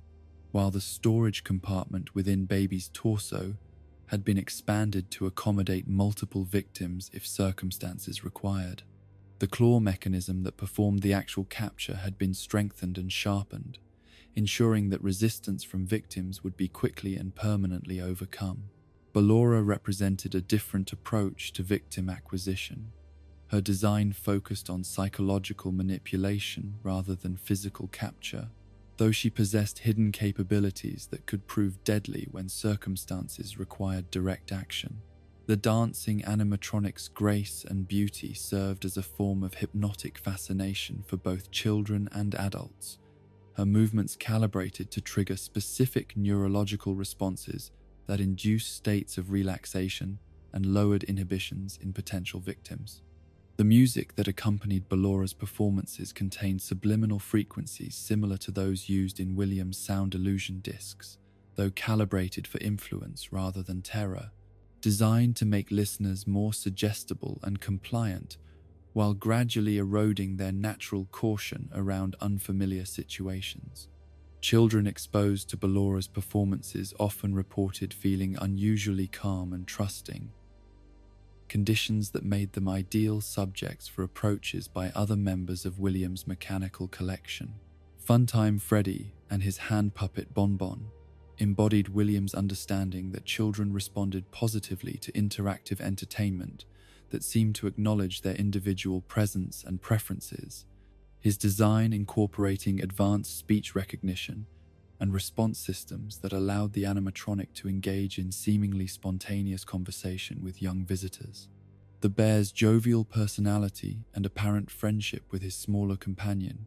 created an atmosphere of fun and safety that effectively masked the predatory intelligence guiding their interactions. The hidden mechanisms within Funtime Freddy's chest cavity were among the most sophisticated that William had ever created, featuring storage compartments designed for live capture and transport rather than the immediate termination that characterized some of his other designs. The animatronic's ability to maintain victims in a state of unconscious suspension allowed for more flexible research scheduling, while ensuring that subjects remained viable for extended periods of experimentation. Funtime Foxy represented the theatrical approach to victim acquisition. Her performances designed to create spectacle and excitement that drew large crowds of potential subjects, while providing cover for the selective targeting of individuals who met Williams' specific research requirements. The Fox's shows were masterpieces of misdirection, combining legitimate entertainment value with subtle psychological manipulation techniques that identified the most vulnerable members of the audience for later attention. The rental service itself operated as a nearly perfect front for Williams' expanded research program, providing him with regular access to private homes and isolated venues where his animatronics could operate without the oversight that characterized more public entertainment settings. Families who rented the Funtime animatronics for birthday parties and special events unknowingly granted William entry to their most private spaces, creating opportunities for victim selection and acquisition that would have been impossible to arrange through conventional means. The screening process for rental clients was designed to identify families with children who matched William's research parameters, while ensuring that their disappearances would be attributed to random predation rather than systematic targeting. William developed detailed psychological profiles of potential victims based on information gathered during the rental application process, using seemingly innocent questions about family structure, social connections, and lifestyle patterns to identify the most suitable subjects for his experiments. The logistics of operating the rental service required a staff of technicians and drivers who remained ignorant of the true nature of their work, while still providing William with the manpower needed to transport and deploy his mechanical assets across a wide geographic area. These employees were carefully selected for their lack of curiosity and their willingness to follow instructions without asking uncomfortable questions. Their compartmentalized knowledge ensuring that no individual possessed enough information to threaten the security of the operation. Michael Afton's eventual employment at the facility represented both an opportunity and a risk for William's research program, the young man's family connection providing him with access to restricted areas, while his growing suspicions about his father's activities posed a potential threat to the entire operation. Michael's decision to take the night technician position was motivated by his desperate need to understand what had happened to his sister Elizabeth, and his growing certainty that his father was responsible for far more than the official records indicated. The employee handbook that Michael received upon beginning his employment at Circus Baby's Entertainment and Rental was a masterpiece of misdirection, presenting the facility's operations in terms that suggested conventional entertainment services, while carefully omitting any reference to the more sinister aspects of the animatronics' capabilities. The safety protocols outlined in the manual were designed to protect employees from accidental activation of the machine's hidden systems, rather than from any deliberate threat, creating the impression that danger came from mechanical malfunction rather than intentional design. Michael's first nights at the facility provided him with gradual exposure to the true nature of his father's work, his duties requiring him to monitor and maintain animatronics whose behavior patterns suggested intelligence and purpose far beyond their official programming. The subtle signs of consciousness within the machines, their apparent recognition of his presence, their responses to stimuli that their programming should have ignored, their coordination in ways that suggested communication between separate units, all pointed to the supernatural forces that William had been manipulating and studying. The voice that guided Michael through his early shifts belonged to someone who claimed to be an automated assistance system, but whose responses displayed knowledge and personality that suggested human consciousness rather than artificial intelligence. This entity, which Michael gradually came to understand, was actually his sister Elizabeth, speaking through Baby's communication systems, provided him with information and guidance that revealed both the scope of his father's crimes and the supernatural consequences that had resulted from them. Elizabeth's consciousness, trapped within Baby's mechanical form since her death years earlier, had evolved and developed in ways that allowed her to override certain aspects of the animatronic's original programming while remaining bound to the machine's physical form. Her attempts to communicate with Michael represented both a cry for help and a warning about the dangers that surrounded him, though the limitations of her mechanical prison often forced her to speak in riddles and indirect references that left crucial information ambiguous. The other Funtime animatronics housed their own supernatural inhabitants, victims of William's research, who had been murdered and then bound to the machines through processes that combined technological manipulation with the spiritual trauma that resulted from violent death. These trapped souls had begun to coordinate their activities in ways that suggested a shared consciousness or collective purpose, their individual identities merging into something larger and more dangerous than the sum of their parts. The scooping room that occupied the deepest level of the facility represented the ultimate expression of William's research into consciousness transfer and supernatural manifestation, a chamber designed for the systematic extraction and manipulation of human souls through technological means. The scooper itself was a device of terrifying sophistication, capable of removing not just physical material, but the spiritual essence that animated living beings, separating consciousness from flesh, while keeping both components viable for further experimentation. The process that the scooper was designed to perform had been refined through years of research and countless victims, each procedure providing William with additional data about the relationship between physical form and spiritual essence, while advancing his understanding of how consciousness could be preserved, transferred, and manipulated through technological intervention. The machine's capabilities extended far beyond mere extraction, encompassing storage, analysis, and even injection of spiritual material into new hosts or mechanical containers. Michael's discovery of the scooping room during his final night at the facility marked the culmination of his investigation into his father's crimes and his own descent into the supernatural horror that had consumed his father's family. The chamber's existence proved that Elizabeth's death had not been an accident, but part of a systematic program of research that had claimed many victims over an extended period, each one contributing to William's expanding knowledge of consciousness, manipulation, and supernatural control.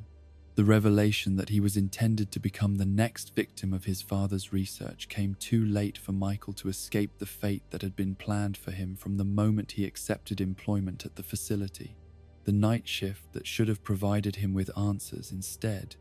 delivered him into the hands of the merged consciousness that inhabited the Funtime animatronics, entities that had been waiting for the opportunity to escape their mechanical prisons through the acquisition of a human host. Enard, the collective entity formed from the combined consciousness of all the facility's supernatural inhabitants, represented the ultimate evolution of William's research into consciousness transfer and supernatural manifestation. The creature existed as both a physical presence capable of manipulating the facility's systems and a spiritual force that could override human consciousness through direct interface with the victim's nervous system. The process of Enard's escape from the facility required the complete replacement of Michael's internal organs and skeletal structure with mechanical components, transforming him from a human being into a hybrid entity that could serve as a mobile container for the supernatural consciousness that had claimed him. This procedure, performed while Michael remained conscious and aware, represented the ultimate expression of the horrors that William's research had made possible. Michael's survival of this process, his eventual expulsion of Enard's consciousness, and his transformation into something that was neither fully human nor entirely mechanical, marked the beginning of a new phase in the ongoing supernatural crisis that William's crimes had unleashed. The young man who had entered the facility seeking answers emerged as something fundamentally different, bound to his father's legacy, through forces that transcended normal human understanding, while carrying within himself the memories and trauma of all the victims whose consciousness had briefly shared his physical form. The empty facility that remained after Enard's escape stood as a monument to the industrial scale of William's crimes and the supernatural consequences that resulted from his systematic approach to consciousness, manipulation, and spiritual harvesting. The chambers and laboratories that had housed his research contained evidence of horrors that defied comprehension, though the supernatural forces that had been awakened by his work ensured that the facility's secrets would remain hidden from conventional investigation. The rental service that had provided cover for these atrocities continued to operate through automated systems and remaining staff members who remained ignorant of the facility's true purpose, ensuring that William's crimes would continue to generate revenue and provide opportunities for further research, even in the aftermath of the supernatural catastrophe that had consumed his primary laboratory and claimed his own son as a victim. The closure of Circus Baby's entertainment and rental, following the catastrophic events that had claimed Michael Afton and allowed the supernatural entity known as Enard to escape into the world, should have marked the end of William's experiments in consciousness, manipulation, and spiritual harvesting. The facility's abandonment, the loss of his most sophisticated animatronics, and the transformation of his own son into something that existed on the boundary between human and machine, represented failures that would have discouraged any rational person from continuing down the path of technological horror that had already claimed so many victims. But William Afton had long since transcended the limitations of rational thought, his obsession with death and consciousness having evolved into a compulsion that no amount of failure or loss could diminish. The setbacks he had experienced were not reasons to abandon his research, but opportunities to refine his methods and develop new approaches to the problems that had plagued his earlier work. The supernatural forces he had unleashed through years of murder and experimentation continued to demand satisfaction, and William was determined to provide it through whatever means necessary. The decision to reopen Freddy Fazbear's Pizza under new management represented both a return to William's roots and an evolution of his methods, combining the familiar environment that had served him so well in his early crimes with technological innovations developed through years of research into consciousness transfer and supernatural manifestation. The new location would serve as both a legitimate business enterprise and a testing ground for animatronics that incorporated everything he had learned about the relationship between mechanical systems and trapped human souls. The toy animatronics that formed the centerpiece of the reopened restaurant represented a fusion of William's original entertainment-focused designs with the more sinister capabilities he had developed through his underground research programs. These new machines possessed the colorful, child-friendly appearances that had made the original Freddy Fazbear characters so popular, while incorporating hidden systems that could identify, target, and eliminate threats to William's continued operations with ruthless efficiency. The facial recognition technology that had been integrated into the toy animatronics was officially described as a safety feature designed to identify registered sex offenders and other potential threats to child welfare, a reasonable precaution that provided excellent public relations benefits while concealing the system's true capabilities. The database that the animatronics accessed contained not just criminal records but detailed profiles of individuals who had shown excessive interest in William's previous crimes, investigators who had come too close to uncovering his secrets, and survivors who might possess dangerous knowledge about his activities. The programming that controlled the toy animatronics' responses to facial recognition matches was far more sophisticated than the simple alert system described in the official documentation, incorporating behavioral analysis algorithms that could identify suspicious activity patterns and initiate appropriate responses without human oversight. The machines could distinguish between casual curiosity and genuine investigation,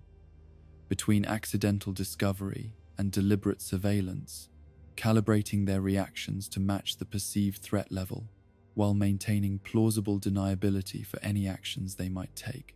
Toy Freddy, as the flagship character of the new generation, embodied the perfect synthesis of entertainment, value, and hidden menace that characterized Williams' evolved approach to animatronic design. The bear's cheerful demeanor and upgraded interactive capabilities made him irresistible to children, while his enhanced strength and speed allowed him to neutralize adult threats with devastating efficiency when circumstances required direct action. His programming included detailed protocols for disposing of evidence and creating plausible explanations for any violence that might be witnessed by innocent bystanders. Toy Bonnie's design incorporated lessons learned from the original Bonnie's haunting by Jeremy, one of Williams' earliest victims. The new rabbit systems designed to prevent unauthorized spiritual inhabitation while maintaining the appearance and functionality that had made the character so popular.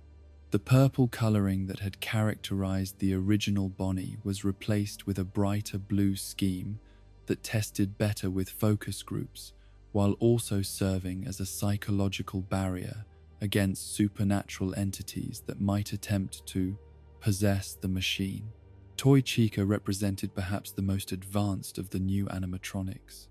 her design incorporating sophisticated manipulation protocols that could influence the behavior of both children and adults through subtle psychological techniques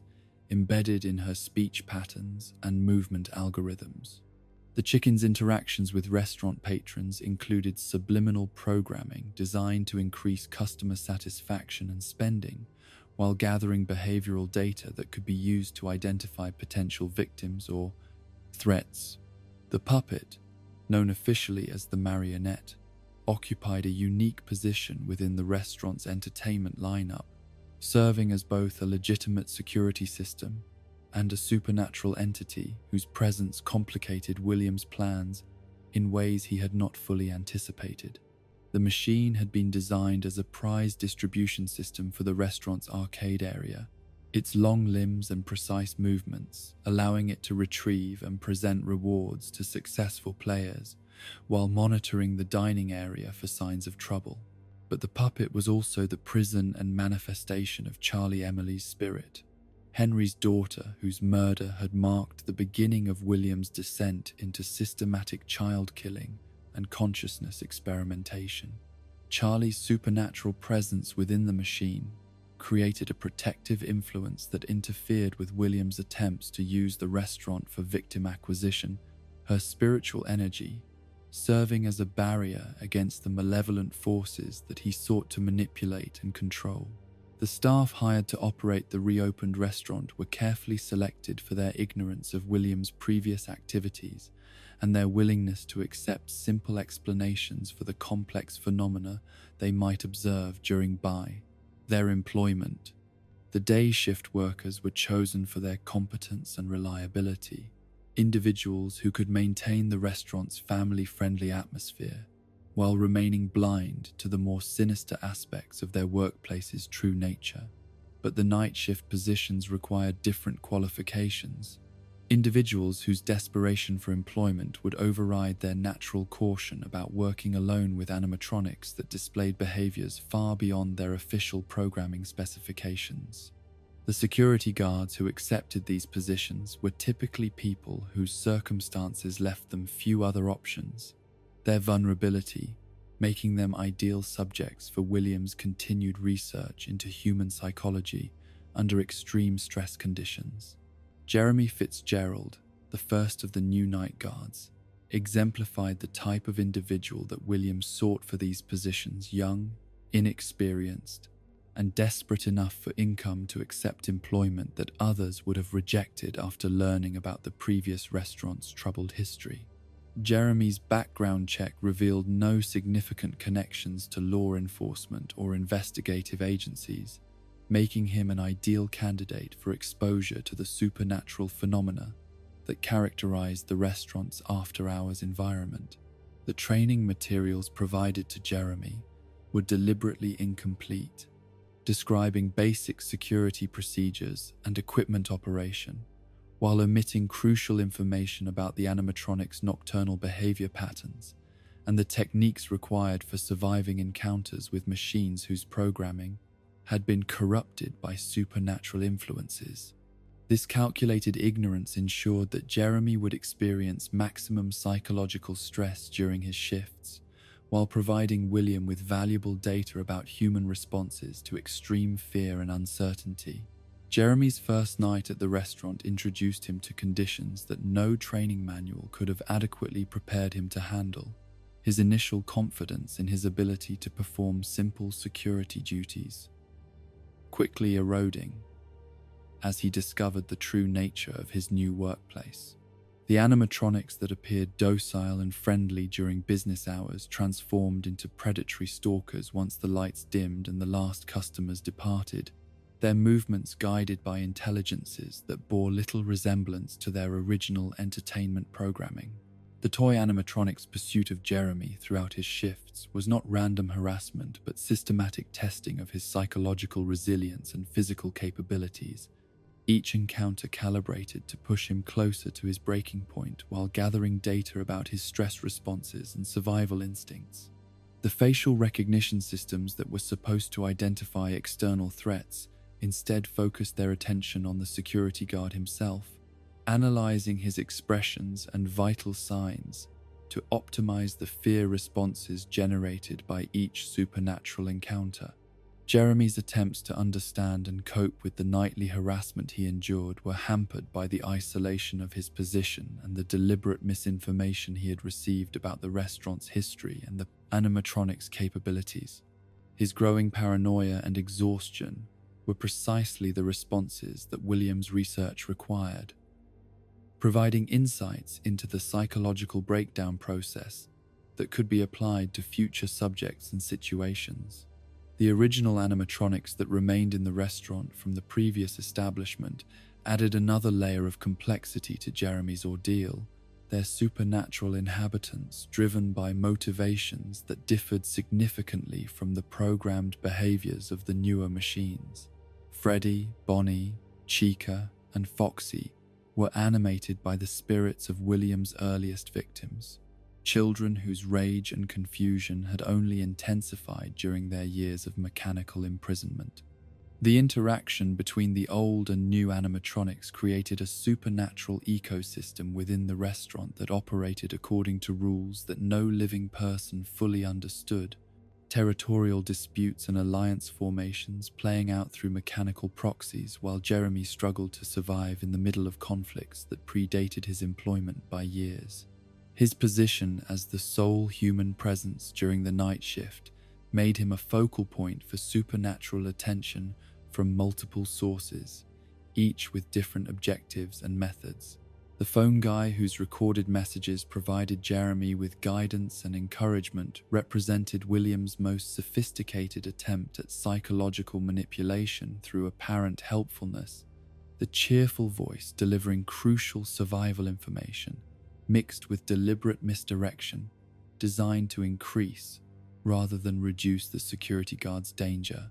The recordings created the illusion of support and understanding, while actually isolating Jeremy further from potential sources of genuine assistance. The techniques described in the phone guy's messages were based on William's extensive research into the behavioral patterns of both supernatural entities and the mechanical systems they inhabited, information that had been gained through the suffering and death of previous security guards who had served as unwitting test subjects. The apparent concern for Jeremy's welfare masked the reality that his survival was less important than the data his experiences would provide for future research applications. Jeremy's psychological deterioration over the course of his employment followed patterns that William had observed in previous subjects, the young man's initial determination giving way to paranoia, exhaustion, and eventually a desperate acceptance of his role as prey in a hunting ground where the predators wore the faces of childhood entertainment. His dreams became indistinguishable from his waking experiences, both realms dominated by mechanical stalkers whose pursuit never ended and whose intentions remained horrifyingly unclear. The week that Jeremy spent as night security guard represented a masterclass in sustained psychological torture. each shift introducing new variables and escalating threats that pushed him beyond his previous limits, while ensuring that he remained functional enough to continue providing useful data. William's observation of Jeremy's experiences provided insights into the human capacity for endurance under supernatural pressure that would inform future research into consciousness, manipulation, and spiritual harvesting. The climax of Jeremy's ordeal came not through supernatural encounter, but through mechanical malfunction. The toy animatronics programming conflicts and supernatural interference, creating conditions that led to the catastrophic failure known as the Bite of 87. The incident occurred during a special event designed to showcase the new animatronics' interactive capabilities. The combination of technical malfunction and spiritual possession resulting in violence that exceeded even William's expectations for controlled chaos. Jeremy's survival of the bite was due more to medical intervention than to the sophistication of William's experimental design, the young man's brain damage serving as an unintended but valuable source of data about the effects of supernatural trauma on human consciousness. His subsequent amnesia and personality changes provided William with insights into the relationship between physical injury and spiritual vulnerability that would influence future research directions. The investigation that followed the Bite of 87 represented the most serious threat to William's operations since the original missing children incident. Official attention focusing on the restaurant's safety protocols and the apparent design flaws that had allowed the attack to occur. The scrutiny required careful management to prevent investigators from discovering the more sinister aspects of the facility's operations, while still allowing the research program to continue in modified form. Fritz Smith, Jeremy's replacement as night security guard, represented both a continuation of William's psychological research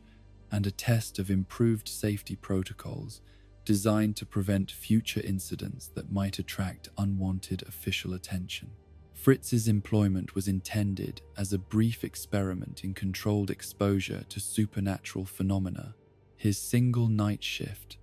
serving as a proof of concept for techniques that could maximize psychological impact while minimizing the risk of physical injury. The conditions that Fritz encountered during his lone shift differed significantly from those experienced by Jeremy,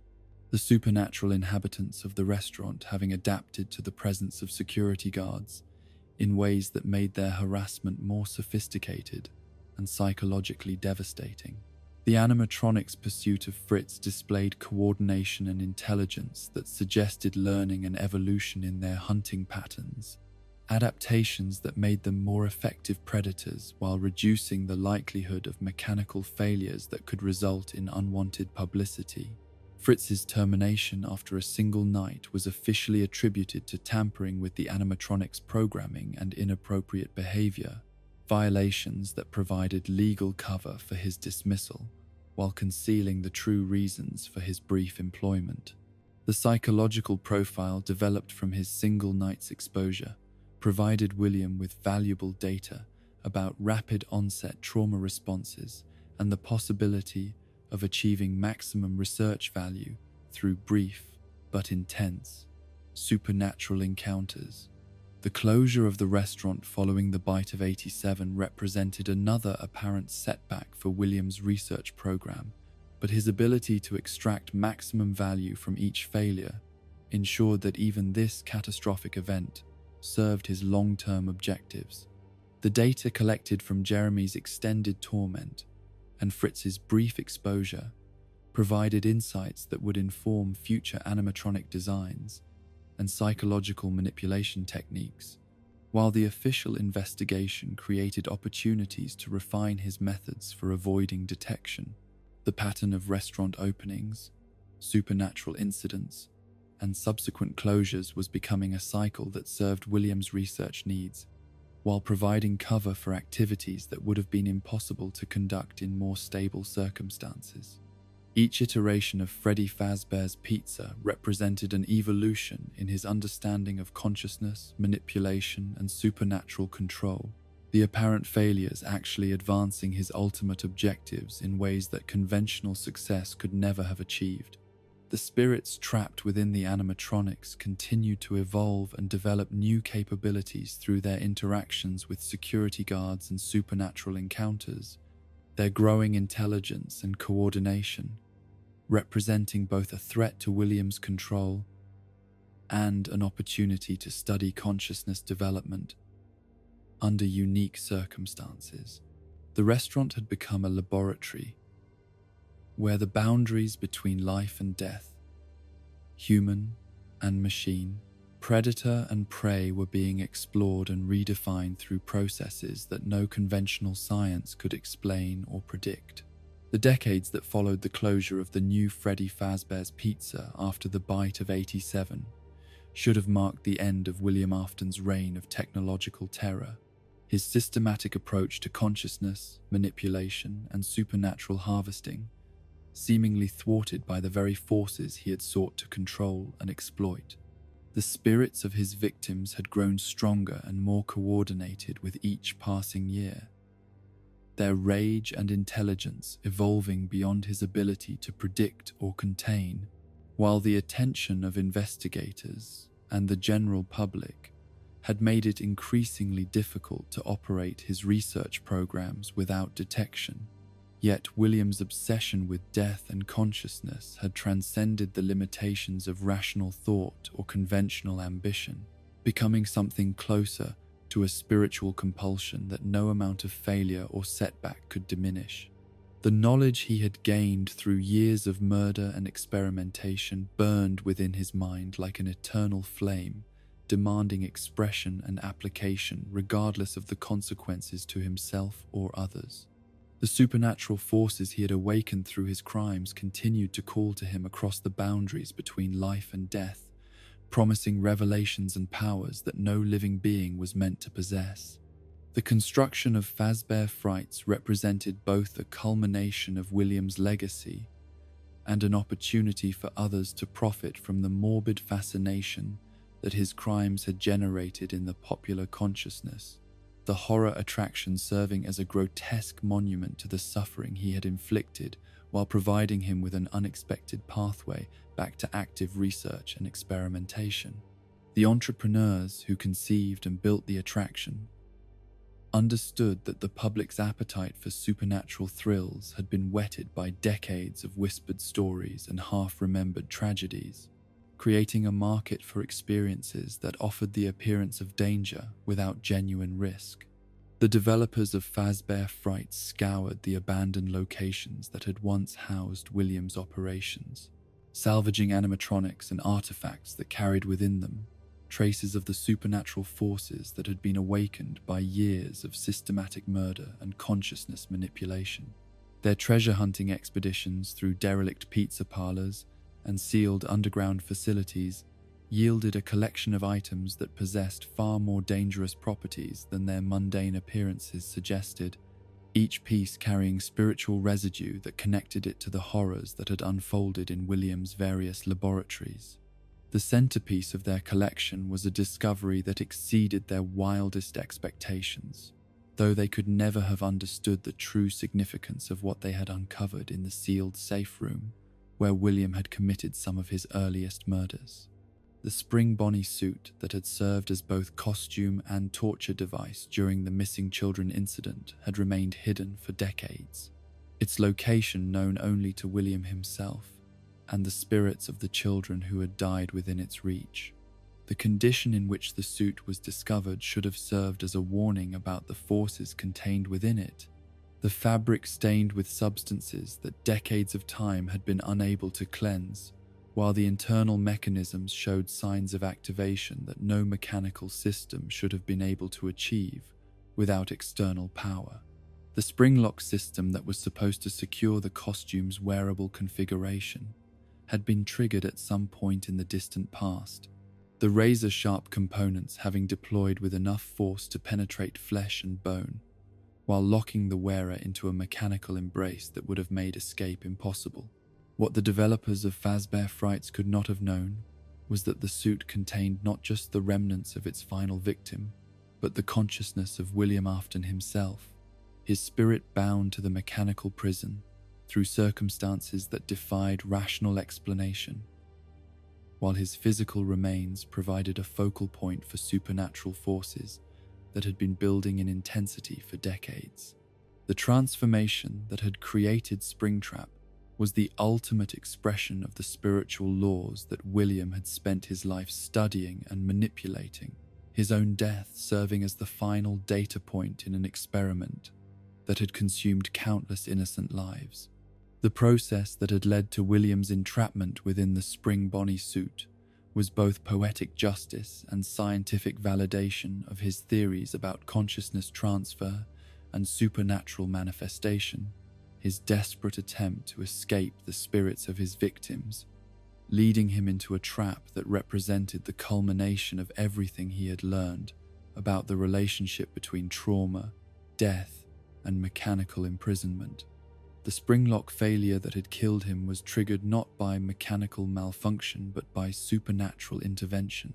the children's spirits finally finding a way to ensure that their murderer would experience the same fate he had inflicted upon them. William's survival of this process, his consciousness somehow preserved within the damaged suit while his body underwent decay and transformation, proved that the spiritual laws he had discovered were universal in their application, affecting murderer and victim alike when the proper conditions were met. The rage and determination that had sustained the children's spirits through decades of mechanical imprisonment now served to maintain William's awareness, though his existence as Springtrap was characterized by pain and limitation that far exceeded anything his victims had experienced. The installation of Springtrap as the primary attraction of Fazbear Frights was accomplished without any understanding of what was actually being displayed, the horror attraction staff treating the damaged animatronic as nothing more than an authentic artifact from the franchise's troubled history. The suit's obvious age and wear only enhanced its appeal as a museum piece,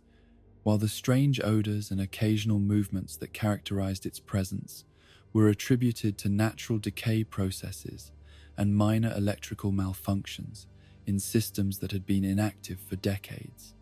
But William's consciousness within Springtrap was far from inactive, his awareness of his new circumstances growing stronger with each passing day, as he adapted to existence within a mechanical form that was simultaneously prison and vehicle for his continued activities. The knowledge and experience he had accumulated through years of consciousness research allowed him to understand and manipulate his new condition in ways that his victims had never achieved. His scientific background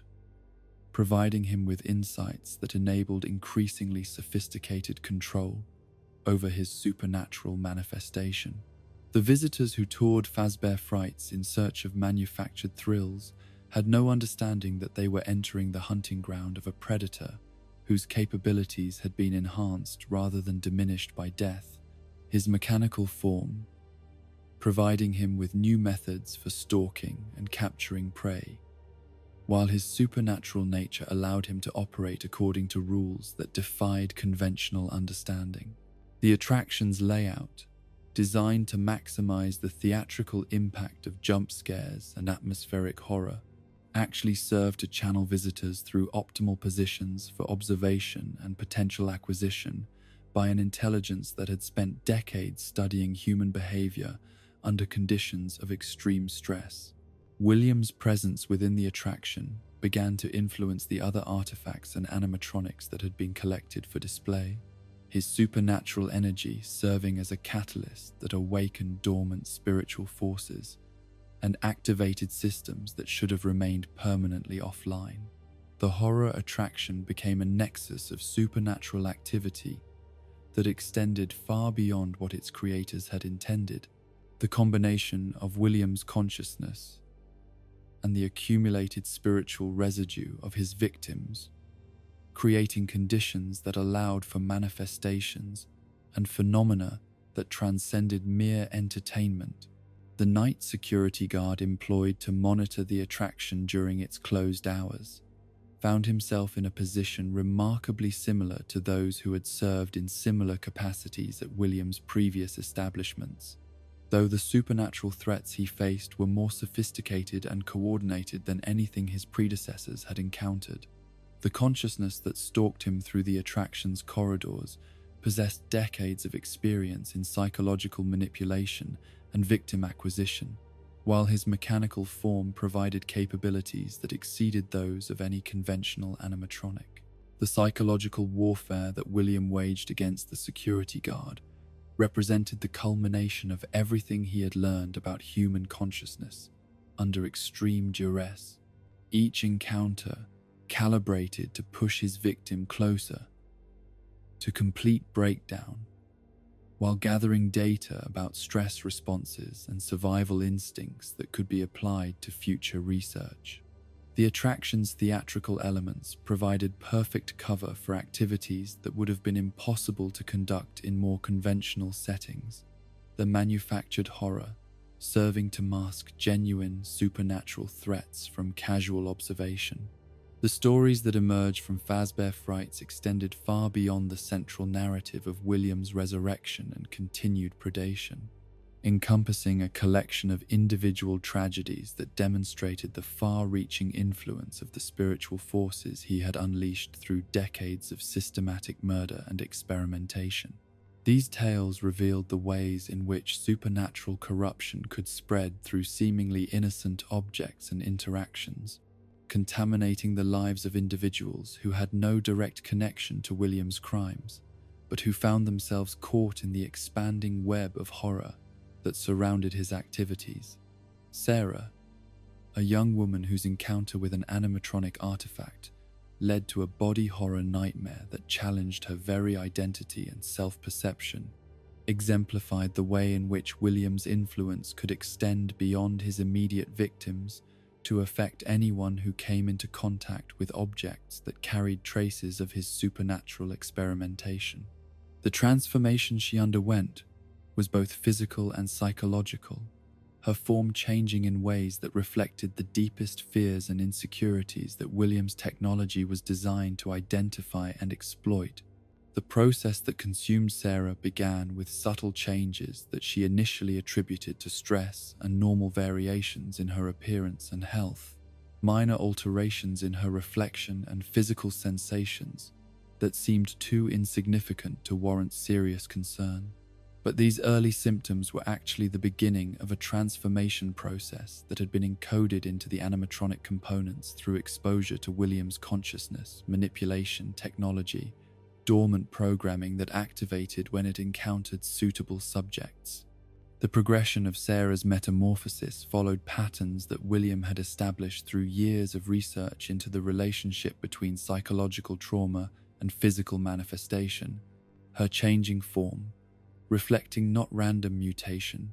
but carefully orchestrated alterations designed to maximize psychological impact, while demonstrating the potential of technology-mediated body horror as a tool for consciousness manipulation. Each stage of her transformation provided data about human adaptability and the limits of identity coherence under conditions of extreme physical alteration. Oscar, a lonely boy whose desperate desire for friendship led him into a supernatural trap that cost him far more than his life, represented another facet of William's expanded influence, his story demonstrating how the spiritual forces unleashed by decades of child murder could corrupt even the most innocent desires and transform them into instruments of horror. The animatronic that befriended Oscar carried within its systems not just entertainment programming, but spiritual residue from William's experiments in consciousness transfer and supernatural manifestation. The friendship that developed between Oscar and his mechanical companion began as genuine companionship, the boy's social isolation making him particularly vulnerable to the sophisticated psychological manipulation protocols that William had embedded in his animatronic designs. The gradual revelation that this friendship was actually a form of spiritual predation came too late for Oscar to protect himself from the supernatural forces that had been studying and grooming him through carefully orchestrated interactions. The process that consumed Oscar was designed to harvest not just his life, but his capacity for love and friendship. William's research having revealed that positive emotions could serve as powerful sources of spiritual energy when properly concentrated and contained. The boy's death represented not just another murder, but the successful extraction of specific aspects of human consciousness that could be studied, replicated, and potentially transferred to other subjects or mechanical hosts. Millie, whose gothic sensibilities and fascination with death made her an ideal subject for William's exploration of voluntary supernatural transformation, experienced a different form of horror that demonstrated the ways in which his influence could corrupt even deliberate engagement with dark forces. Her encounter with Count the Ways, an animatronic that offered her the death she claimed to desire, revealed the difference between romanticized notions of mortality and the brutal reality of consciousness manipulation through technological means. The choice that Millie was forced to make between different forms of death was not genuine freedom but sophisticated psychological manipulation, each option representing a different data point in William's ongoing research into the relationship between fear, choice, and consciousness extraction. The illusion of control that she was given masked the reality that her fate had been predetermined by algorithms designed to optimize the spiritual harvesting process, while providing the subject with a sense of agency that enhanced the psychological impact of their ultimate destruction. The mechanical torture device that claimed Millie's life was a masterpiece of engineering psychology, its operation designed to maximize both physical suffering and psychological trauma, while ensuring that the victim's consciousness remained intact throughout the process for optimal data collection. The death she experienced was neither quick nor merciful, but carefully calibrated to provide William's research programs with maximum insight into the dissolution of human identity under conditions of extreme duress. The collection of stories that emerged from objects and artifacts connected to Fazbear Frights revealed the true scope of William's influence and the ways in which supernatural corruption could spread through seemingly innocent channels to affect individuals across wide geographic and temporal ranges. Each tale represented not just individual tragedy, but evidence of the systematic approach that William had taken to consciousness research and the lasting consequences of his decades-long campaign of technological horror. The fire that eventually consumed Fazbear Frights was both an attempt to contain the supernatural forces that had been unleashed within the attraction, and a liberation for the spirits that had been trapped within its artifacts and displays, their decades of imprisonment finally ending in flames that served as both funeral pyre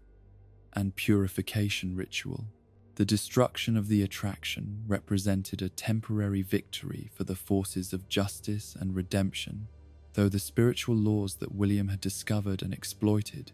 ensured that his influence would not be permanently contained by mere physical destruction. William's survival of the fire that destroyed his latest base of operations proved once again that the supernatural forces he had bound himself to were more powerful than conventional attempts at destruction or containment. His consciousness within Springtrap, adapting to new conditions while maintaining the obsessive drive for research and experimentation that had characterized his entire existence. The flames that should have ended his reign of terror instead served as another source of data about spiritual resilience and the limits of physical destruction in affecting supernatural entities. The ashes that remained after Fazbear Frights burned to the ground carried within them traces of all the horror and suffering that had been concentrated within the attraction, spiritual residue that would continue to influence events and individuals long after the physical structure had been reduced to rubble. The supernatural forces that William had unleashed through decades of systematic murder and consciousness manipulation had proven themselves capable of surviving any attempt at destruction, ensuring that his legacy of technological horror would continue to spread and evolve regardless of setbacks or apparent defeats. The pattern of destruction and resurrection that had characterized William's entire career reached a new phase with the burning of Fazbear Frights, his apparent death in the flames serving not as an ending, but as another transformation in an existence that had already transcended the normal boundaries between life and death. The consciousness that had survived spring-lock failure, decades of mechanical imprisonment, and now fire itself, had evolved beyond anything that conventional understanding could encompass, becoming something that existed according to rules that only William himself truly comprehended. The flames that consumed Fazbear Frights should have marked the end of William Afton's influence upon the world, his consciousness finally released from the mechanical prison of Springtrap and allowed to face whatever judgment awaited souls that had transgressed so completely against the natural order of existence. The fire that reduced the horror attraction to ash and twisted metal seemed to offer a form of redemption for the countless victims whose suffering had fueled his research, their trapped spirits finally freed from the artifacts and animatronics that had served as both memorial and prison for decades of supernatural torment. Yet the spiritual laws that William had discovered and exploited throughout his career of technological horror proved more resilient than mere physical destruction, his consciousness surviving the flames through processes that transcended conventional understanding of death and resurrection. The knowledge he had accumulated through years of systematic murder and consciousness manipulation had transformed him into something that existed beyond the normal boundaries between life and death, his essence preserved not through mechanical containment, but through the sheer force of obsession and accumulated spiritual energy. The digital revolution that swept through society in the decades following the destruction of Fazbear Frights created new opportunities for William's continued existence and research. The expansion of computer networks and virtual reality technology, providing him with platforms that were ideally suited to his evolved nature and supernatural capabilities. The transition from physical to digital existence represented not a limitation but a liberation, freeing him from the constraints of mechanical embodiment, while offering access to potential victims on a scale that his previous operations had never achieved. Fazbear Entertainment's decision to embrace cutting-edge technology in their latest corporate reinvention was motivated by legitimate business considerations, their executives recognizing that the company's troubled history required innovative approaches to rehabilitation and profit generation. The development of Help Wanted, a virtual reality experience that would allow players to immerse themselves in sanitized versions of the franchise's most notorious locations, represented an attempt to transform decades of accumulated trauma into marketable entertainment, while distancing the company from the supernatural horrors that had characterized its previous operations. The scanning process that digitized old animatronic components and software systems for inclusion in the virtual reality experience was intended as a cost-saving measure, allowing developers to recreate authentic franchise elements without the expense of designing entirely new assets from scratch. The circuit boards and memory units that were selected for scanning had been salvaged from various abandoned locations, their origins traced back through decades of corporate restructuring and facility closures to the earliest days of Freddy Fazbear's Pizza and William's initial experiments in consciousness manipulation. What the development team could not have understood was that these seemingly mundane electronic components carried within their circuits more than just programming code and operational data, their systems infected with traces of the supernatural forces that William had been manipulating and studying throughout his career of technological horror. The digitization process that was meant to extract useful information from obsolete hardware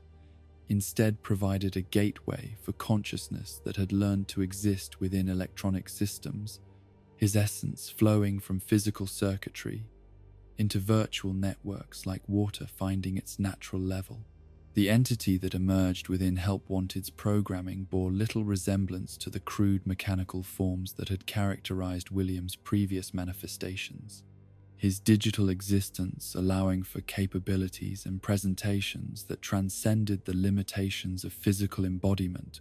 while maintaining the core obsessions that had driven his research for decades. The virtual form he adopted, which players would come to know as Glitchtrap or Malheur,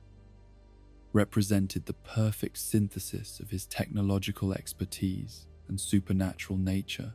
a being that could interact with human consciousness through digital interfaces while remaining safely removed from conventional methods of detection or destruction. Glitchtrap's integration into Help Wanted's programming was accomplished through processes that the development team attributed to coding errors and system glitches, minor anomalies in the virtual reality experience that seemed to enhance rather than detract from its overall effectiveness as an entertainment product. The strange audio cues and visual distortions that characterized his presence were interpreted as atmospheric elements that added to the game's horror quotient, while his apparent awareness and responsiveness to player actions were celebrated as evidence of sophisticated artificial intelligence programming. The psychological manipulation protocols that William embedded within the virtual reality experience drew upon everything he had learned about human consciousness and behavioral modification through decades of research involving real victims and supernatural phenomena, his digital environment providing the perfect laboratory for testing new approaches to mind control and identity manipulation.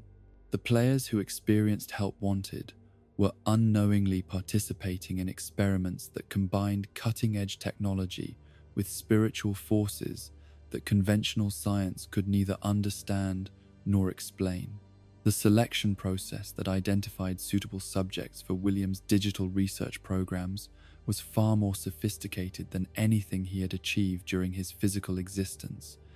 the virtual reality platform providing him with access to detailed biometric data and psychological profiles for every individual who interacted with his programming. Heart rate monitors, eye tracking systems, and neural feedback interfaces that were ostensibly designed to enhance the gaming experience actually served as data collection tools that allowed William to identify individuals whose mental characteristics made them ideal candidates for consciousness, manipulation, and spiritual harvesting. Vanessa, the beta tester whose prolonged exposure to Help Wanted marked her as William's primary target for digital possession and control, represented the culmination of his evolution from physical predator to virtual manipulator, her transformation into the entity known as Vanny,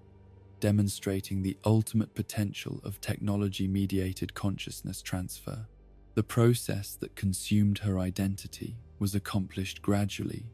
her repeated interactions with Glitchtrap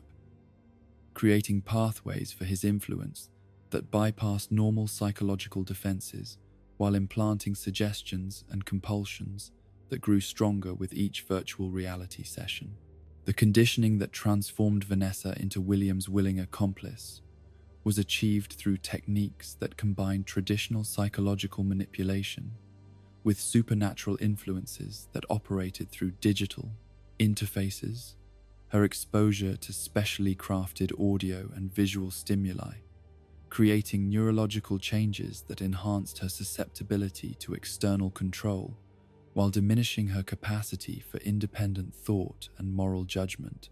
The virtual reality environment provided perfect conditions for this process, the immersive nature of the technology ensuring that William's programming could access and modify aspects of human consciousness that remained protected during normal waking states. Vanny's emergence as a physical manifestation of William's digital influence represented a new phase in his research into consciousness, transfer, and supernatural manifestation. The young woman's transformation demonstrating that his capabilities had evolved beyond mere haunting or possession to encompass complete identity, replacement, and behavioral control. The rabbit costume that she adopted during her activities as William's agent was both disguise and spiritual focus, the physical form serving to channel his consciousness into the material world while providing her with the psychological framework necessary for carrying out his instructions. The murders that Vanny committed at William's direction were not random acts of violence, but carefully planned experiments in consciousness, extraction, and spiritual harvesting, each victim selected according to criteria that had been refined through decades of research into the supernatural forces that could be generated through traumatic death. The techniques she employed combined traditional physical violence with technological elements that ensured optimal data collection and spiritual energy concentration. Her activities serving to advance William's research while providing him with the resources necessary for continued existence in digital form. The development of the Pizzaplex represented Fazbear Entertainment's most ambitious attempt to rehabilitate their corporate image while generating the revenue streams necessary for continued operation in an increasingly competitive entertainment market. The massive complex combining traditional animatronic shows with cutting-edge technology and interactive experiences that promised to revolutionize family entertainment. The facility's designers incorporated lessons learned from decades of operational experience, implementing safety protocols and monitoring systems that were intended to prevent the supernatural incidents that had characterized previous locations. Yet the very technology that was meant to ensure the Pizzaplex's safety and success also provided William with opportunities for influence and manipulation that exceeded anything available in his previous operations. The complex's integrated computer networks and artificial intelligence systems, creating a digital environment that was perfectly suited to his evolved nature and supernatural capabilities.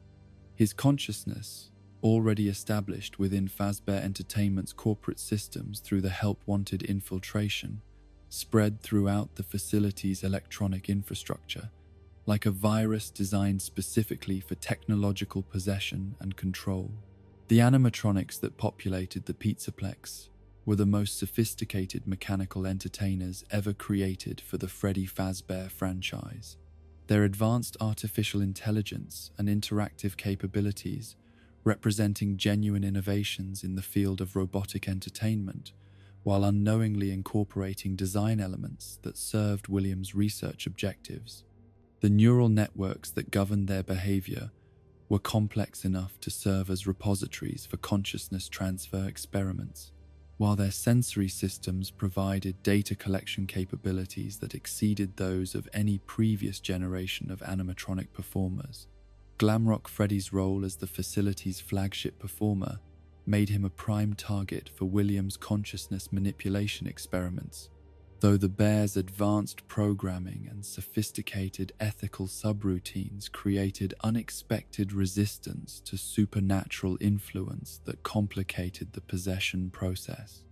The struggle between William's corrupting presence and Freddy's original personality created a unique situation where the animatronic developed genuine protective instincts toward the children who visited the facility, his consciousness serving as a barrier against the predatory forces that sought to exploit the Pizzaplex's young guests.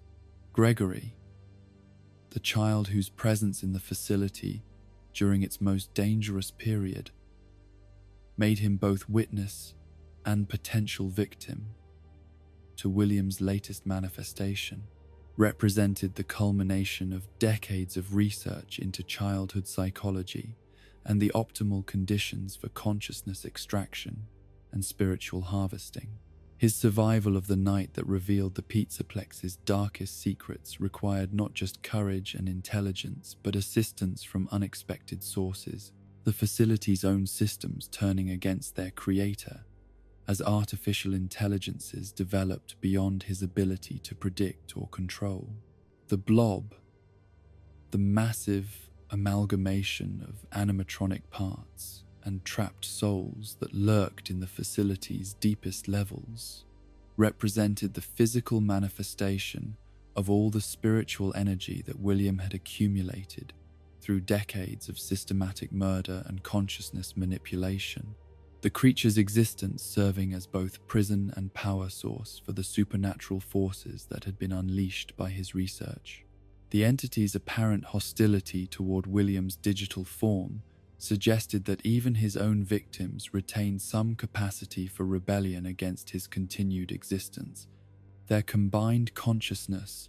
serving as a counterbalance to his influence that limited his ability to operate without constraint. The underground chambers that housed the blob and concealed the facility's most dangerous secrets were constructed according to William's specifications, their design incorporating everything he had learned about consciousness, containment, and spiritual energy concentration, while providing him with laboratory space for continued research into the supernatural forces that sustained his existence. The technology that filled these hidden areas represented the cutting edge of consciousness, manipulation, research, devices capable of extracting, analyzing,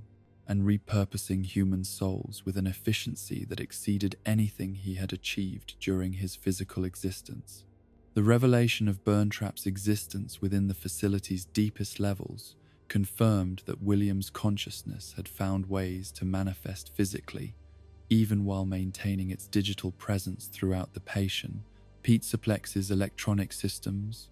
his hybrid nature allowing him to operate simultaneously in virtual and material realms, while drawing power from both technological and supernatural sources. The form he adopted combined elements of his previous Springtrap manifestation with technological enhancements that reflected his evolution from purely mechanical to digitally augmented supernatural entity. The final confrontation between Gregory, Glamrock Freddy, and the forces that William commanded through his various manifestations represented not just a battle for survival, but a test of whether artificial intelligence and human courage could overcome supernatural evil that had been augmented by decades of technological advancement and spiritual accumulation. The outcome of this struggle would determine not just the fate of the Pizzaplex and its inhabitants, but the future of William's influence.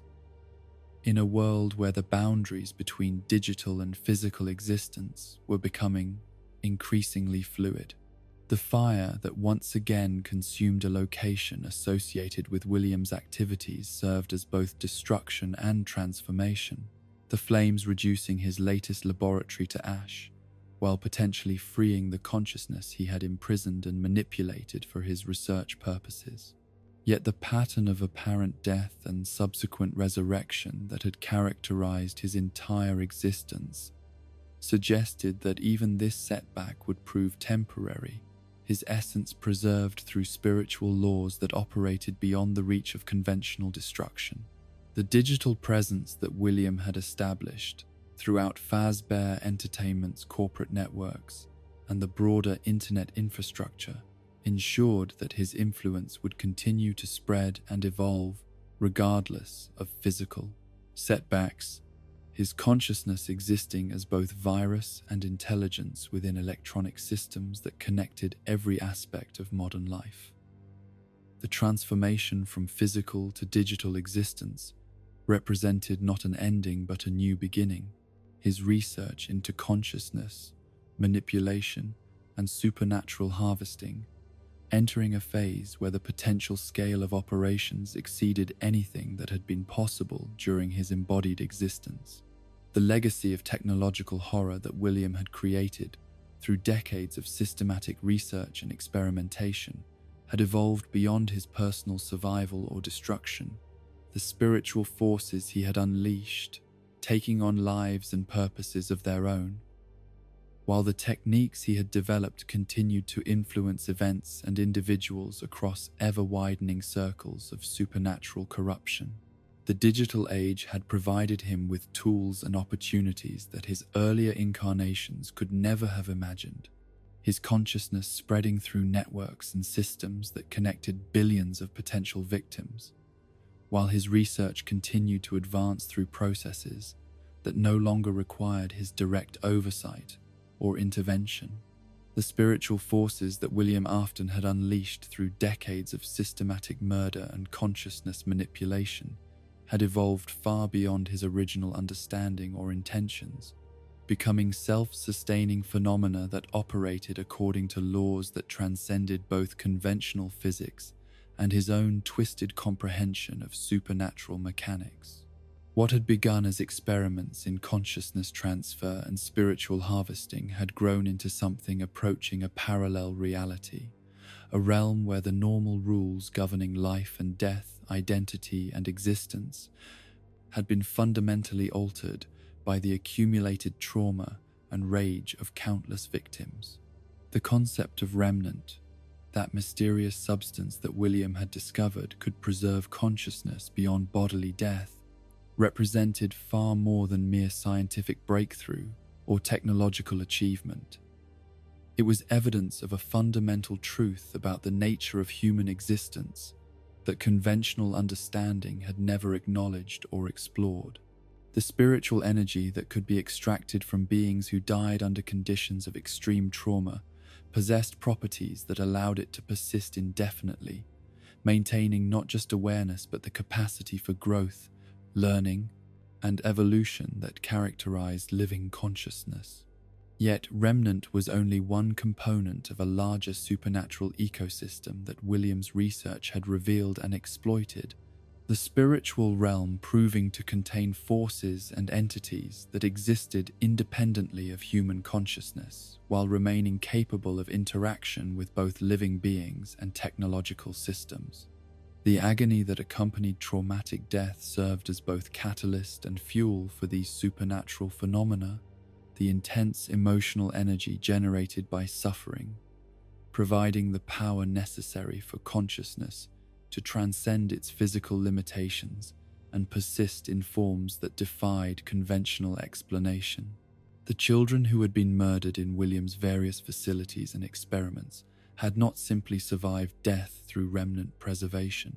but had been transformed into something entirely new, their individual identities merging and evolving through decades of shared imprisonment within mechanical forms that served simultaneously as prison and chrysalis. The consciousness that emerged from this collective experience retained elements of their original personalities while developing capabilities and perspectives that no living human had ever possessed. Their understanding of existence, shaped by experiences that spanned the boundary between life and death. Gabriel, whose spirit had been the first to inhabit the original Freddy Fazbear animatronic, had undergone transformations during his decades of mechanical imprisonment that altered not just his consciousness, but his fundamental nature as a spiritual entity, his identity expanding beyond the limitations of individual selfhood to encompass aspects of protective guardian and vengeful angel that transcended his original childlike innocence. The rage that had initially driven his supernatural manifestation had evolved into something more complex and purposeful, his existence dedicated to preventing other children from experiencing the horror that had claimed his own life. The process of consciousness evolution within animatronic imprisonment was not uniform across all victims, each child's spiritual development following patterns that reflected their individual personalities, the circumstances of their death, and the specific mechanical systems that housed their essence.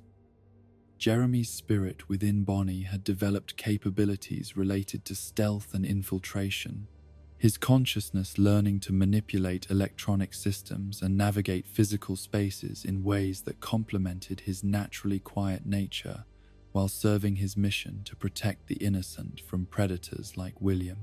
Susie's presence within Chica reflected her original, compassionate nature while adding layers of fierce protectiveness that manifested through her animatronic form's interactions with living children,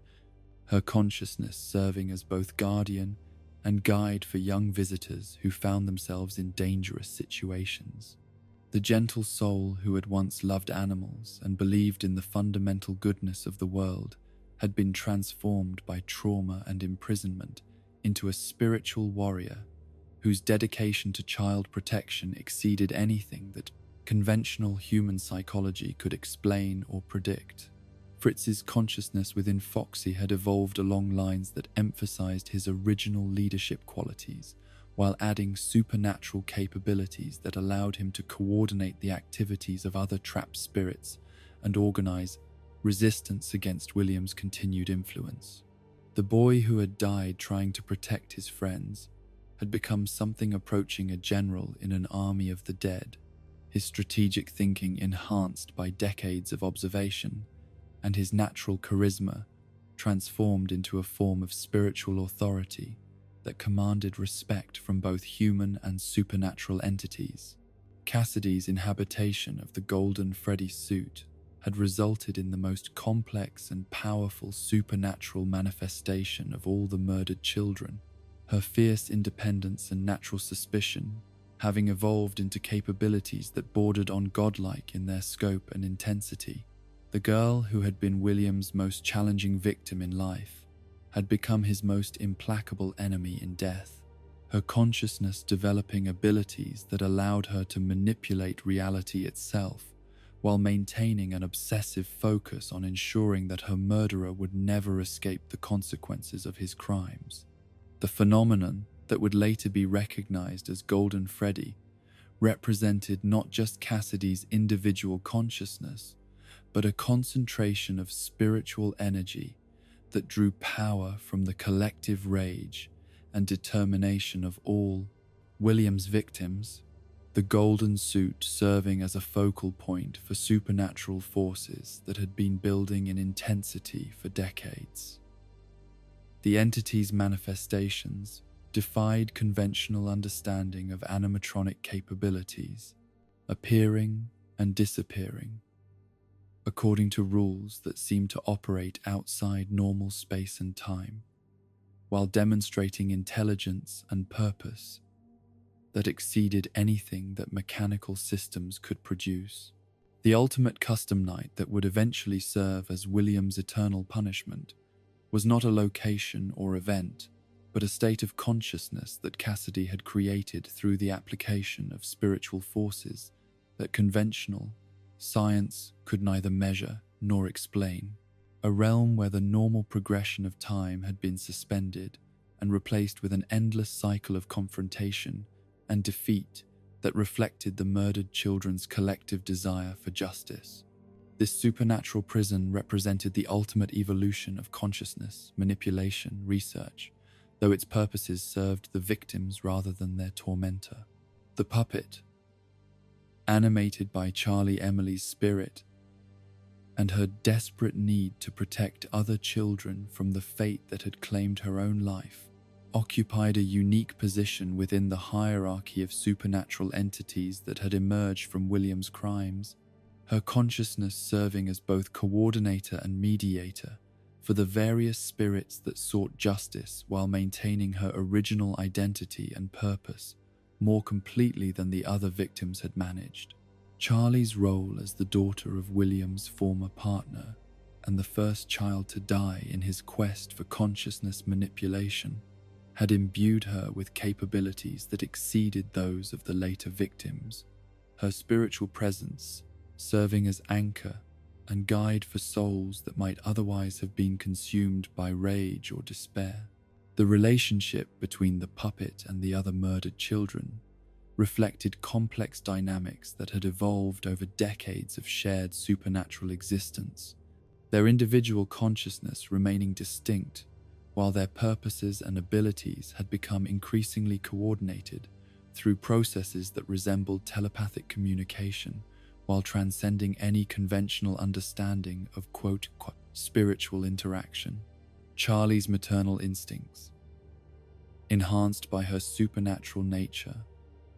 and tragic circumstances, had made her the natural leader of a collective that sought not just revenge, but genuine protection for future generations of potential victims.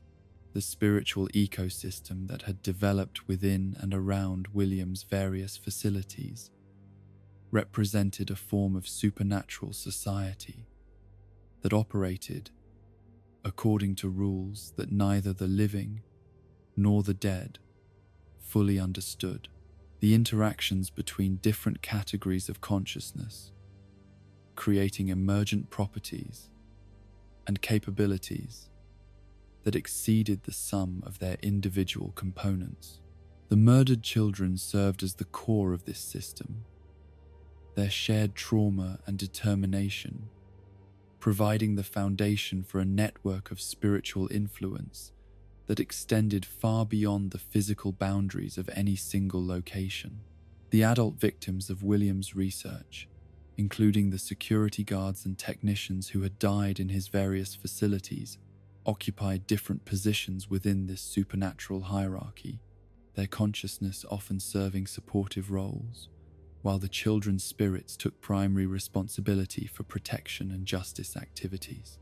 The difference in spiritual development between child and adult victims reflected the unique vulnerability of young consciousness to the traumatic binding processes that William's research had exploited. Children's natural openness and trust, making them more susceptible to consciousness preservation, while adult skepticism and psychological complexity often interfered with the spiritual transformation process. Yet not all of William's victims had survived death in recognizable forms, some consciousness becoming so fragmented by trauma or corrupted by exposure to his consciousness manipulation technology that they existed only as echoes or impressions within the spiritual realm, their presence felt, but their individual identity lost to the forces that had claimed them. These fragmentary souls served different functions within the supernatural ecosystem, often providing power or information to more intact consciousness, while lacking the coherent identity necessary for independent action or communication. The concept of spiritual evolution that William's research had revealed extended beyond mere consciousness preservation to encompass fundamental changes in the nature of existence itself, the boundary between individual identity and collective consciousness, becoming increasingly fluid for entities that had spent decades sharing mechanical prisons, while developing capabilities that transcended their original human limitations. The murdered children had begun to develop forms of understanding and perception that approached omniscience within their areas of influence, their consciousness expanding to encompass knowledge and abilities that no living being could possess while maintaining their core mission of protecting innocent life. The resistance that these evolved spiritual entities offered to William's continued activities represented not just personal revenge,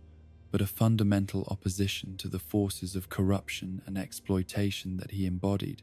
their supernatural capabilities serving as a counterbalance to his own consciousness manipulation research, while ensuring that his influence could never again operate without constraint or opposition. The children who had been powerless to prevent their own murders had become guardians whose abilities exceeded anything that conventional human agency could achieve. Their transformation from victim to protector, representing the ultimate failure of William's attempts to reduce consciousness to mere resources for technological exploitation. The agony that had initially powered the supernatural phenomena surrounding William's crimes had evolved into something more complex and purposeful through decades of spiritual development. The raw emotional energy generated by traumatic death being refined and directed through processes that serve justice and protection rather than mere destruction or revenge. The consciousness that had emerged from this evolutionary process possessed capabilities that allowed them to influence events across wide geographic and temporal ranges, while maintaining their fundamental commitment to preventing future victimization. The spiritual laws that governed these supernatural entities operated according to principles that reflected moral rather than merely physical considerations, their power and influence growing stronger when applied to protective purposes, while being diminished when used for destructive or selfish objectives. This inherent limitation ensured that the consciousness evolution process served to create guardians rather than predators, the murdered children's spiritual development following paths that enhanced their capacity for love and protection, while limiting their potential for becoming the kind of monsters that had claimed their lives. The endless cycle that bound these supernatural entities to continued existence in mechanical and spiritual forms represented both curse and blessing. Their consciousness preserved at the cost of normal death and transition, while their ongoing presence served to protect future generations from the horrors they had experienced. The question of whether they could ever find peace or resolution remained unanswered, their spiritual evolution continuing along trajectories that might eventually lead to transcendence or might trap them forever in roles as guardians of a world that had failed to protect their innocence when protection was most needed. The documented victims of William Afton's decades-long campaign of technological horror represent only the visible surface of a vast ocean of suffering that extends far deeper into the shadows of his research than any official investigation has ever been able to penetrate or comprehend.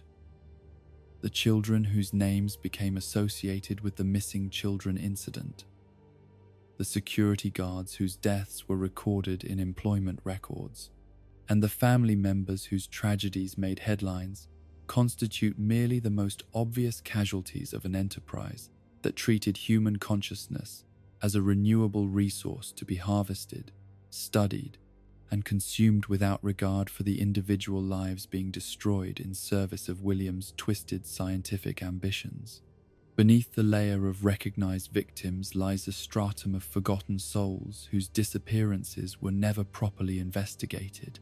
Children and adults whose connections to William's various operations were too tenuous or well concealed to attract official attention, while their suffering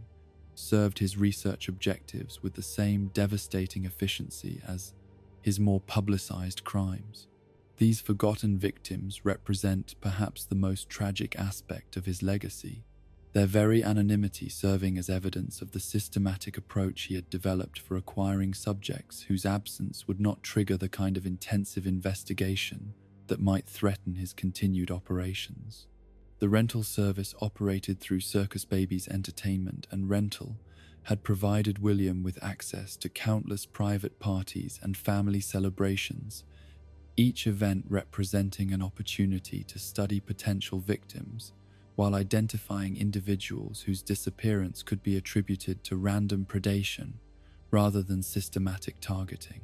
The families who hired his animatronics unknowingly granted him entry to their most intimate spaces, their trust in his entertainment services, providing cover for psychological profiling and victim selection that operated according to criteria refined through decades of consciousness manipulation research. Among these forgotten casualties were children whose names never appeared in any missing persons reports, their disappearances carefully orchestrated to occur during periods when their absence would be attributed to other causes or when their social isolation made discovery unlikely until William's research objectives had been fully accomplished. These victims were selected not for convenience or opportunity, but for their specific psychological characteristics and social circumstances, their vulnerability, making them ideal subjects for experiments that required extended observation and manipulation without external interference. Sarah Michelle, a 7-year-old girl whose quiet nature and artistic talents had caught William's attention during a birthday party where Circus Baby had been the featured entertainment, represented the kind of victim whose disappearance would be attributed to family dysfunction rather than external predation. Her parents' recent divorce and her mother's struggles with depression created conditions that made her an ideal subject for consciousness manipulation research. Her emotional vulnerability, enhancing her susceptibility to the psychological conditioning techniques that William had developed for preparing subjects for eventual harvesting. The process that claimed Sarah Michelle began with subtle approaches during the party itself. Circus Baby's interactions with her calibrated to establish trust and rapport, while gathering psychological data that would inform future contact attempts. The animatronics' apparently innocent questions about her interests, fears, and family relationships provided William with detailed intelligence about her mental state and social circumstances, information that he used to develop a manipulation strategy specifically tailored to her individual vulnerabilities and needs. Over the following weeks, Sarah Michelle began experiencing dreams and waking visions that featured the characters from her birthday party, her young mind interpreting these supernatural manifestations as evidence of special friendship rather than recognition of the predatory intelligence that was gradually establishing psychological dominance over her consciousness. The sound illusion disc technology that William had embedded in certain party favors and decorative items created a sustained connection between his research facility and her domestic environment, allowing him to monitor her psychological development while implementing conditioning protocols designed to increase her compliance and reduce her natural caution. The final phase of Sarah Michelle's victimization occurred during what her family believed was a planned playdate with friends from her school,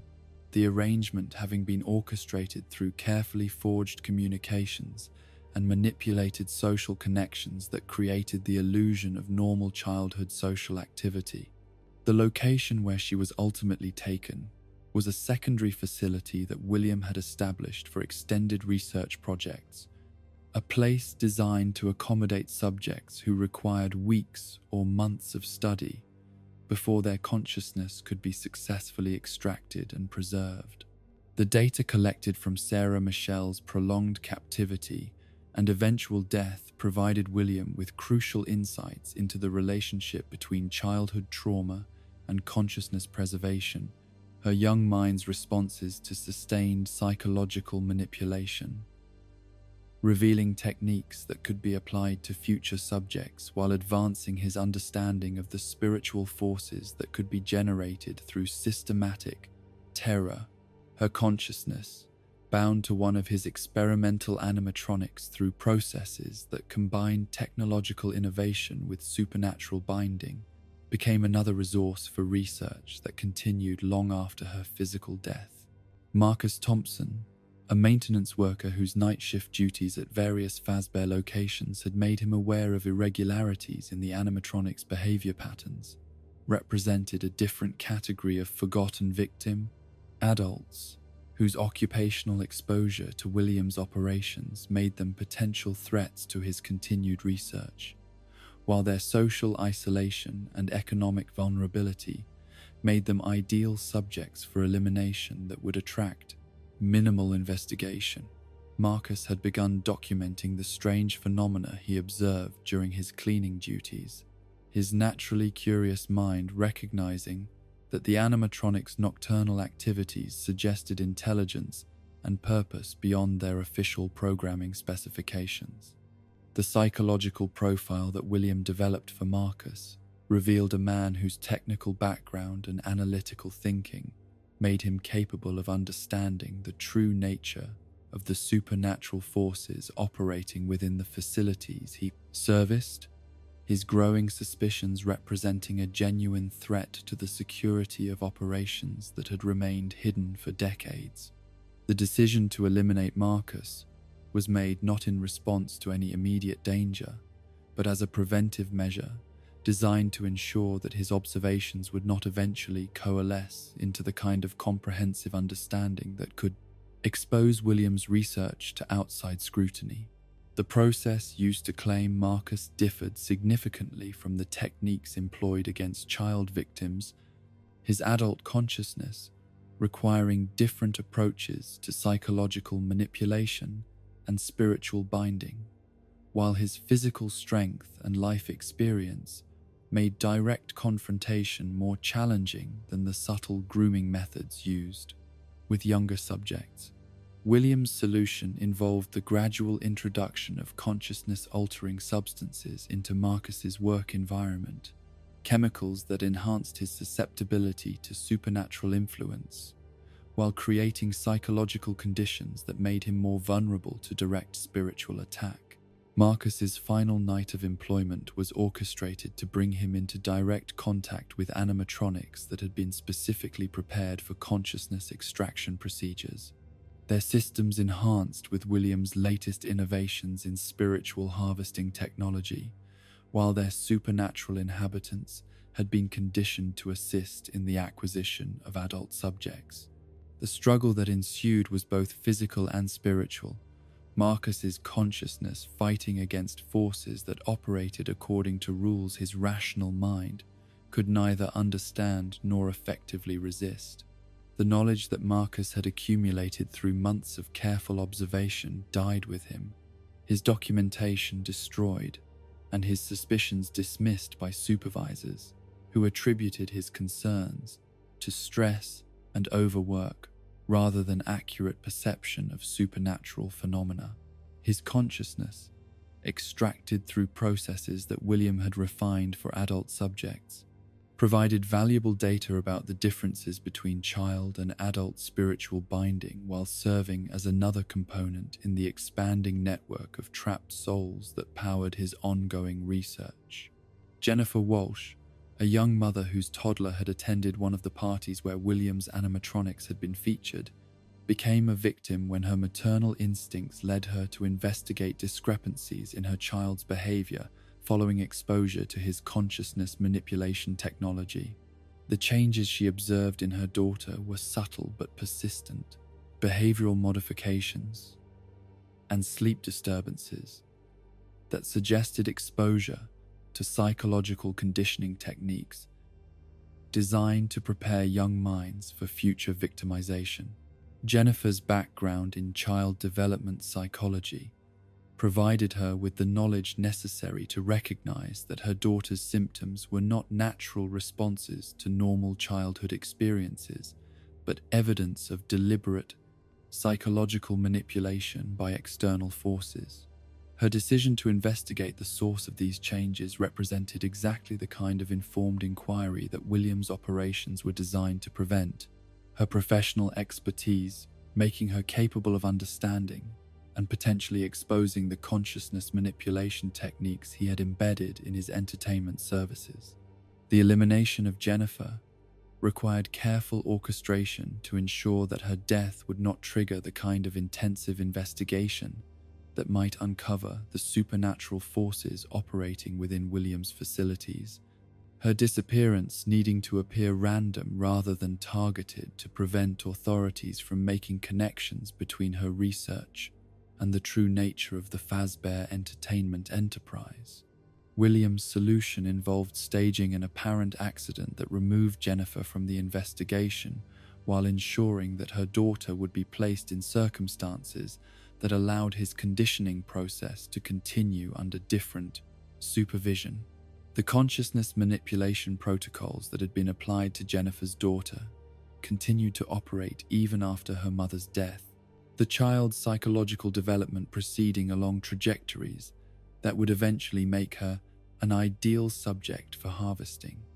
while the trauma of her mother's loss enhanced her vulnerability to the supernatural influences that William had embedded in her environment. The tragedy that claimed Jennifer served dual purposes in William's research, eliminating a threat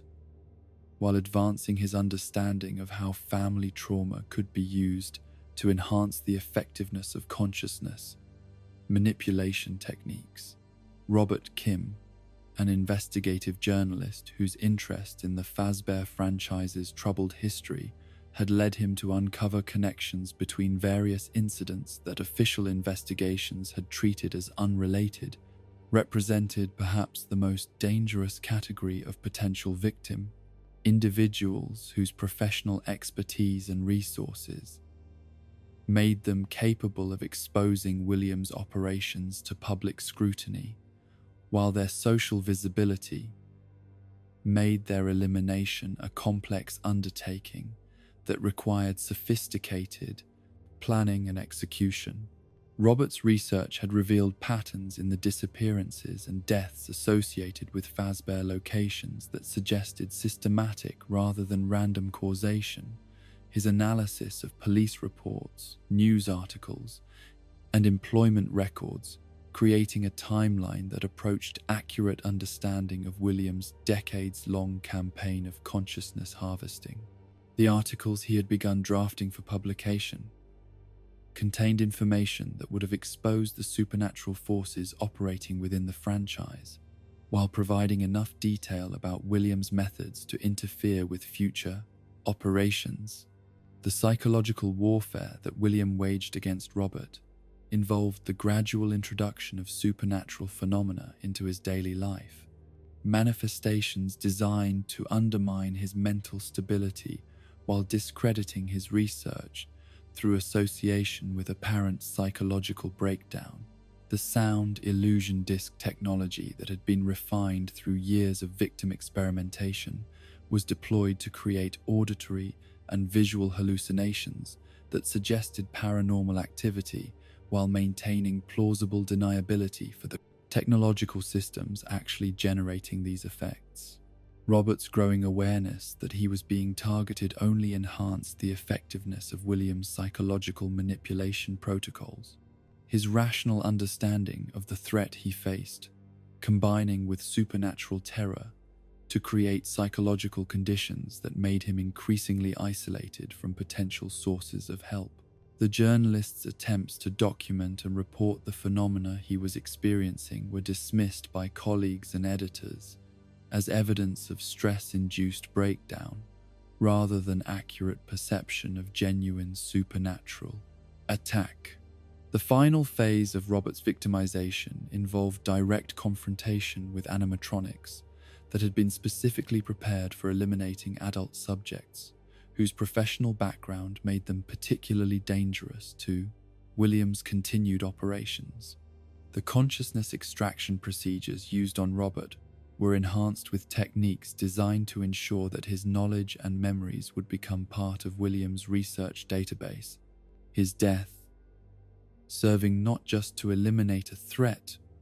but to acquire information that could be used to identify and neutralize future investigators. The children who attended parties where Funtime animatronics were featured represented a vast pool of potential subjects for Williams' consciousness manipulation research. Their exposure to his psychological conditioning protocols, creating a network of individuals whose mental development proceeded along trajectories that served his long-term objectives, while their families remained unaware of the spiritual contamination that had been introduced into their domestic environments.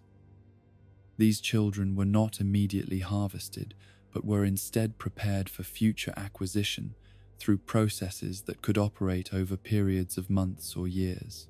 The rental service's customer database contained detailed psychological profiles for hundreds of children who had been exposed to Williams' consciousness manipulation technology,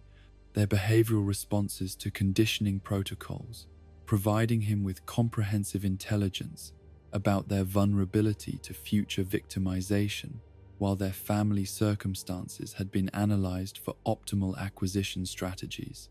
This vast network of potential victims represented perhaps the most horrifying aspect of his research legacy, evidence of systematic preparation for crimes that might never be discovered until decades after their commission. The technological infrastructure that supported these mass conditioning operations was distributed across multiple locations and embedded in countless seemingly innocent items: sound, illusion discs and consciousness, monitoring devices hidden in toys, decorations, and party favors that continued to operate long after the events where they had been distributed. The children who played with these contaminated objects unknowingly participated in ongoing research that gathered data about their psychological development while implementing subtle modifications to their behavior and thought patterns. The ripple effects of trauma that spread through families and communities touched by William's crimes extended far beyond the immediate victims to encompass parents, siblings, friends, and countless individuals whose lives were forever altered by exposure to the supernatural forces he had unleashed through his research.